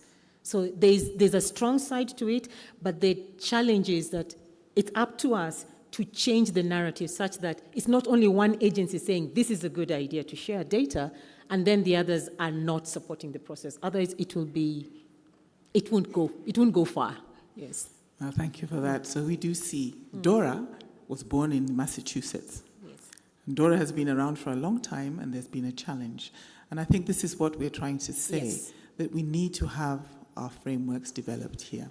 So I'd like to ask you, Professor Okolo, what are the AU-aligned implementation pathways? Are there any that could accelerate the adoption of open research across our continent?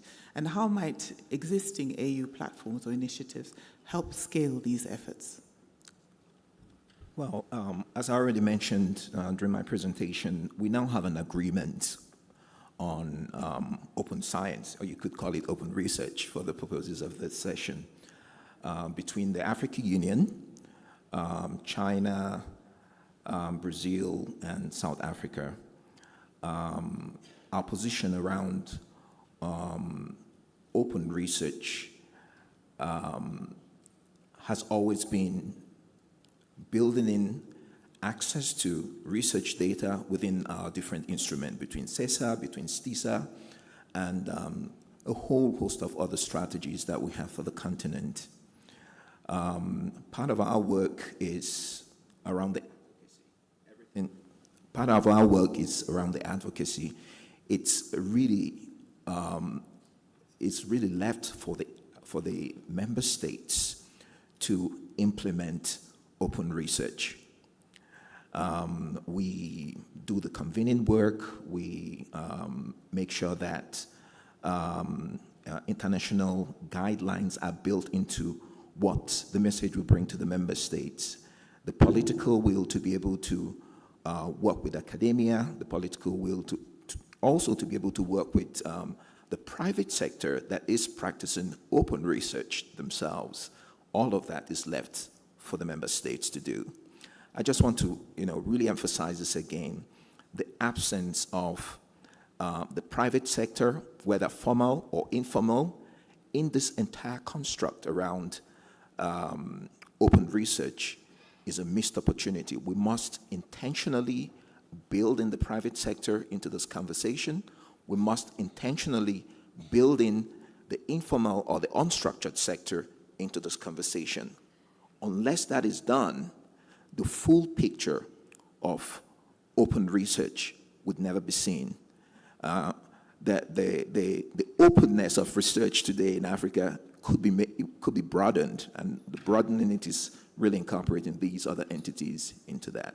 It is part of our job as a continental body to make sure that the member states factor in and intentionally bring in these two entities, private sector and the informal sector.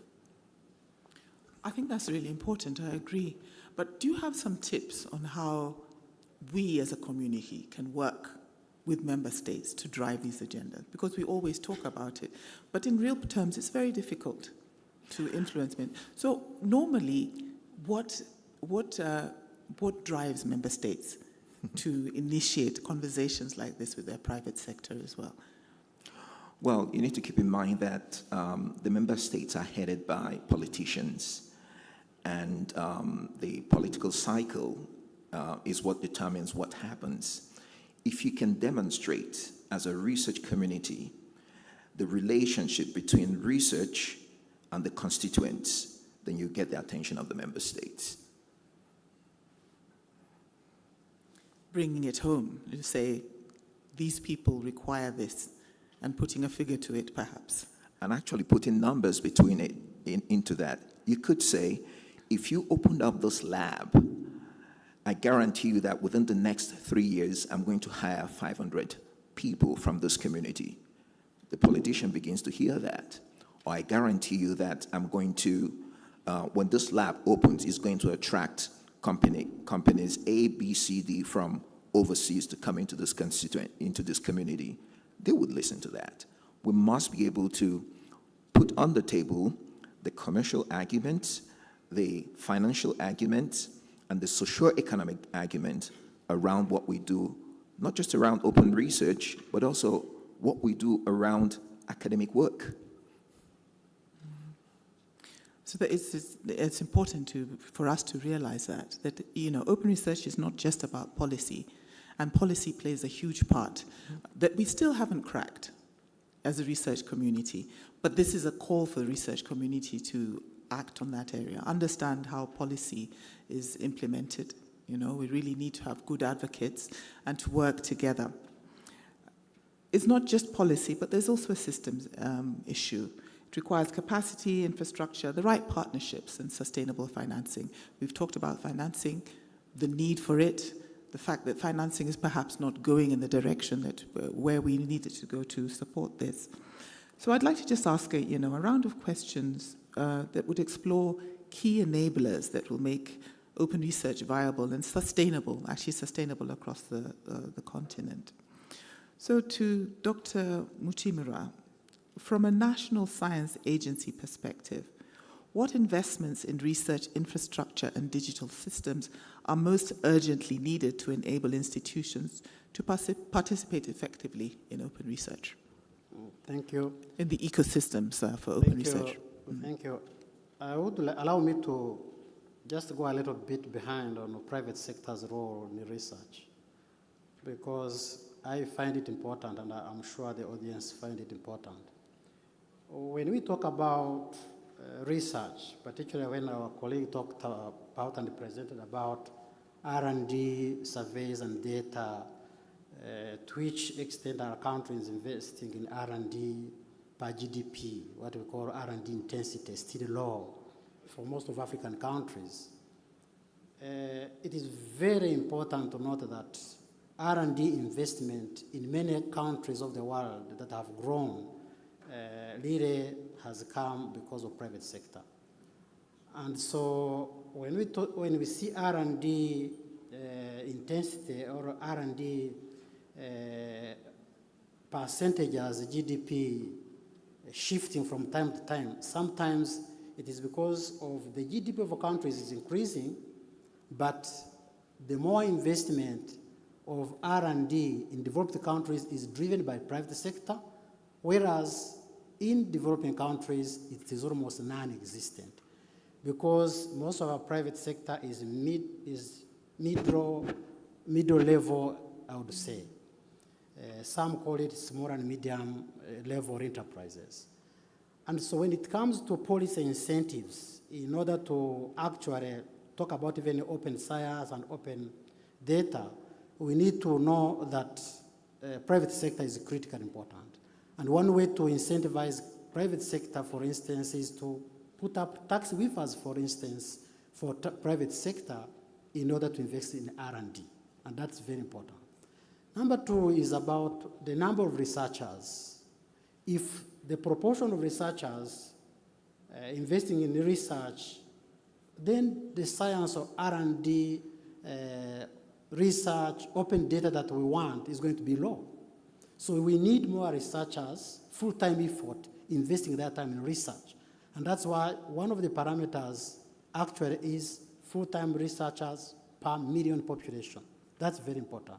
So back to the systems, for instance, at the National Council, we have done a couple of things to ensure that the ICT and digital systems are in place. For instance, in terms of management of our grants, as I said, we give grants. Formerly, people used to bring paperwork and apply. Now we use a research and innovation grant management system in order to ensure that you apply through the system, you are evaluated through the system, given response through the system. Peer reviewers are supposed to give a review through the system, and you get the response through the system. And often we ensure that peer reviewers at least one should be internationally recognized, probably from outside the country. So that's one of the digital systems we have. I gave you another example of Rwanda Research and Innovation Repository. But also in our administration, we use smart admins as digital technology platforms to ensure that everything is done online. And then also the policies I talked about, the national data sharing policy and AI policy and STI policies emphasize on the need for digital transformation because it supports governance, it supports openness, it supports transparency and efficiency of what we are doing. So as I said, from a level of the council, we also know it from a national level in terms of governance in several things. We can give a lot of examples. I should say that last year we conducted a survey nationally, what we call Rwanda Innovation Survey nationally. And actually we realized that some of the data was striking because service innovations were greater for public sector and higher education sector, meaning those are the digital platforms, IREMBO and others, that are being used to administer either research, science, or overall governance. Thank you. Thank you for those insights. I'm just wondering, in Rwanda, because you've really made steps forward, do you have some indicators of impact, particularly on that number of researchers per population, for example, through this system, and have you been able to engage the private sector effectively? Thank you. We have done R&D survey 3 times for the year ending 2016, for the year ending 2019, and for the year ending 2023. And we have done Rwanda Innovation Survey for the year ending 2024. And we have data for each of the surveys. The most recent data for R&D survey, for instance, just briefly, R&D intensity or gross domestic expenditure as a percentage of GDP is 0.79. So it has moved from 0.66, 0.69, now we are at 0.79. And for instance, researchers full-time effort per million population, we are at 130. And for researchers full count, the numbers are high, 3,000 plus. And we have various data around there. They are published online on our website. And so if you want to look at them, you can access them online. We are making an effort also to put these data on our repository for everybody to access. Thank you. Thank you very much. We're really looking at harmonized systems across Africa. And perhaps, Malet, I could ask you, how do you think African countries can move toward harmonized open research policies and standards, and while respecting national sovereignty and different levels of institutional readiness? Yeah, I think that's a very good question, as it really draws us to reflect on how the member states differ in legal traditions, digital readiness, their research capacities, and even their political priorities. So we do not see harmonization as imposition of a uniform model. Instead, we see it as a collective role of not just us as the African Union Commission or AUDA-NEPAD, but even the regional economic communities in our mandate to really coordinate a continental framework. That framework that we anticipate to have in this sense would essentially set minimum, for example, minimum interoperable standards when it comes to open access, data governance, when it comes to ethics and infrastructure. It would essentially allow each country to adopt implementation from a national context, but it might also encourage multilateral usage or mutual recognition of policies and repositories, as Dr. Judy has also said, in research outputs across the borders. So translating STISA's vision into policy mechanisms, we really see three strategic mechanisms here in terms of harmonization. One could be setting up a continental guideline for open science or open research and open research governance, so to say. The second one, which is extremely essential and which we really have not gone around really establishing, would be to have a Pan-African open science infrastructure bone. Here we should be talking about how we want to invest in shared digital assets, federated repositories, persistent identifiers that take into account multilingual platforms that really will enable data discoverability and cross-border integration, because that is where we are heading at, not just social or political integration, but social economic integration as well. So this will really lift the burden of individual states, like Rwanda, for instance. We've heard of that, but really would support equitable participation across our AU member states. So last but not least, Madam Chair, I think we also see a lot of merit in ensuring that there will be a lot of policy support and capacity enforcement around this. We should be able to provide technical assistance through the multitude of STI partnerships that we have. We should be able to develop model legislation and training for policymakers and research administrators to really implement this harmonized framework. Thank you.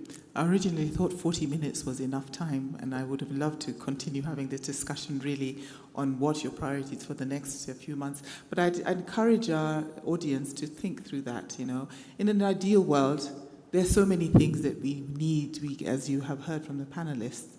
And if we had infinite amount of funding, we could do all of those things. Some of them are things that we have, like guidelines and so on. But there are many things that we still need to put in place.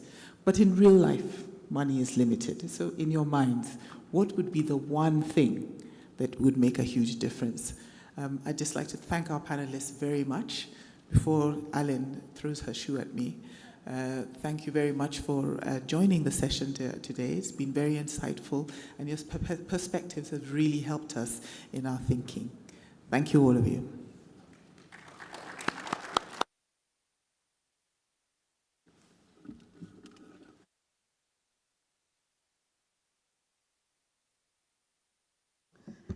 If the panel could just take a photo, stand up for a photo.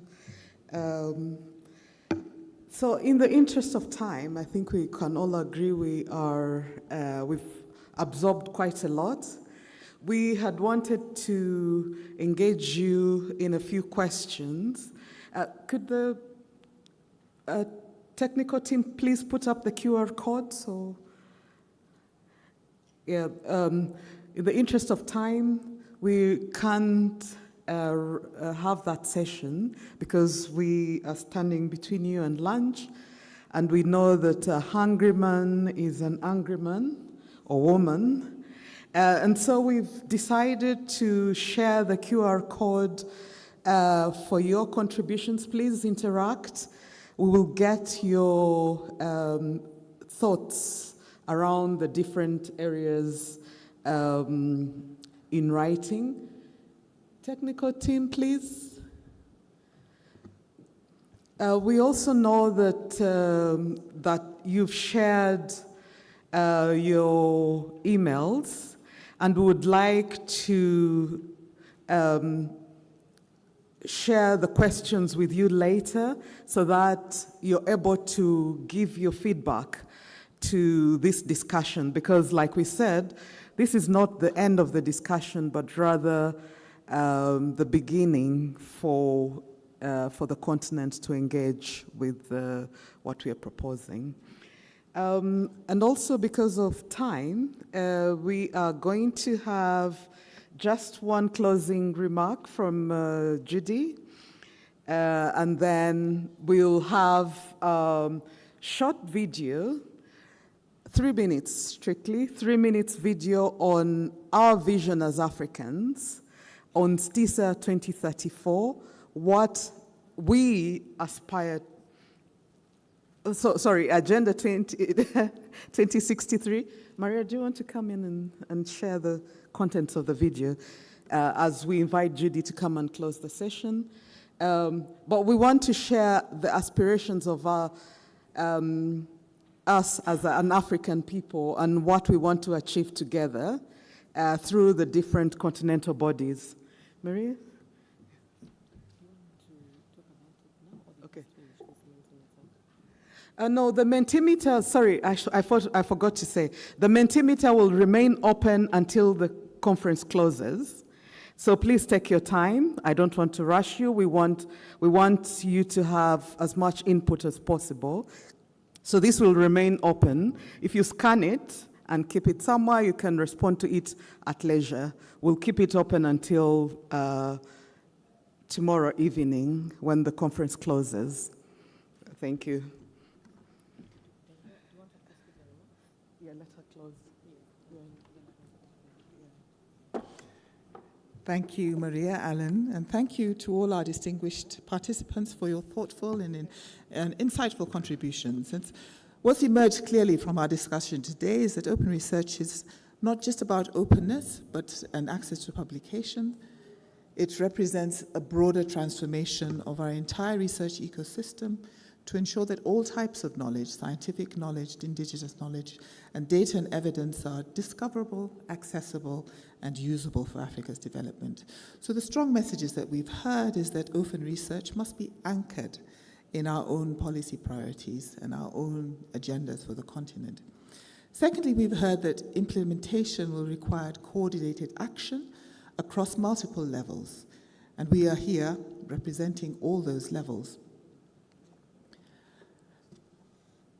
Thirdly, science granting councils and national research agencies have a particular strategic role to play through financing frameworks that we establish, through advocacy, through the incentives that they create, and the partnerships that we support. And these institutions can help ensure that publicly funded research drives and delivers greater public value.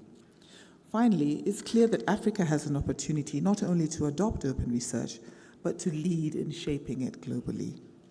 By building African-led systems that prioritize equitable access to knowledge, responsible data governance, and collaboration across borders, the continent can help redefine how research systems contribute to sustainable development.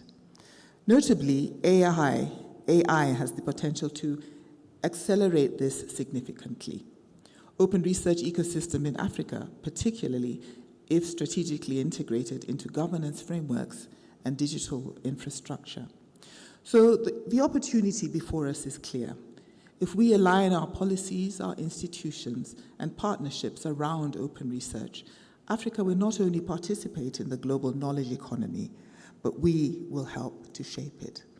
Thank you very much for attending the session with us today.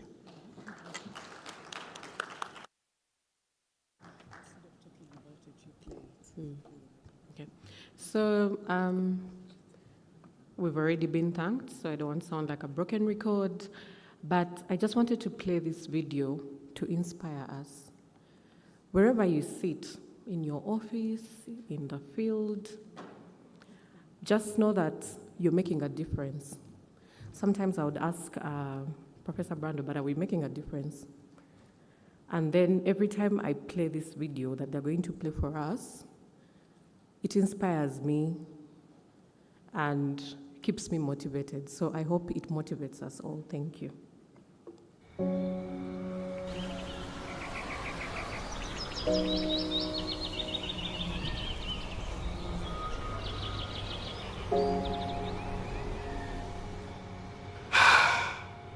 Guys, we are almost graduating. What does the future hold for us African youth? After graduating from college, is securing a job certain? I want to further my education. Why shouldn't I leave this country to seek other opportunities? As an aspiring fashion designer who would like to trade in textile all over Africa, how do I get funding for my business? Trade? Are we even sure of economic stability?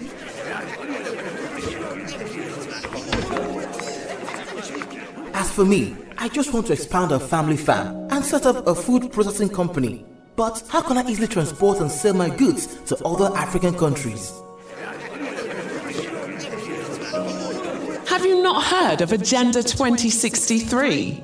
What is Agenda 2063? Agenda 2063 is the master plan for transforming Africa into a global powerhouse of the future by the year 2063. And ensuring that Africa's development is driven by investments that are sustainable and benefits all people, and that development activities will promote unity, self-determination, freedom, progress, and collective prosperity pursued under the ideals of Pan-Africanism and the vision of Africa's Renaissance.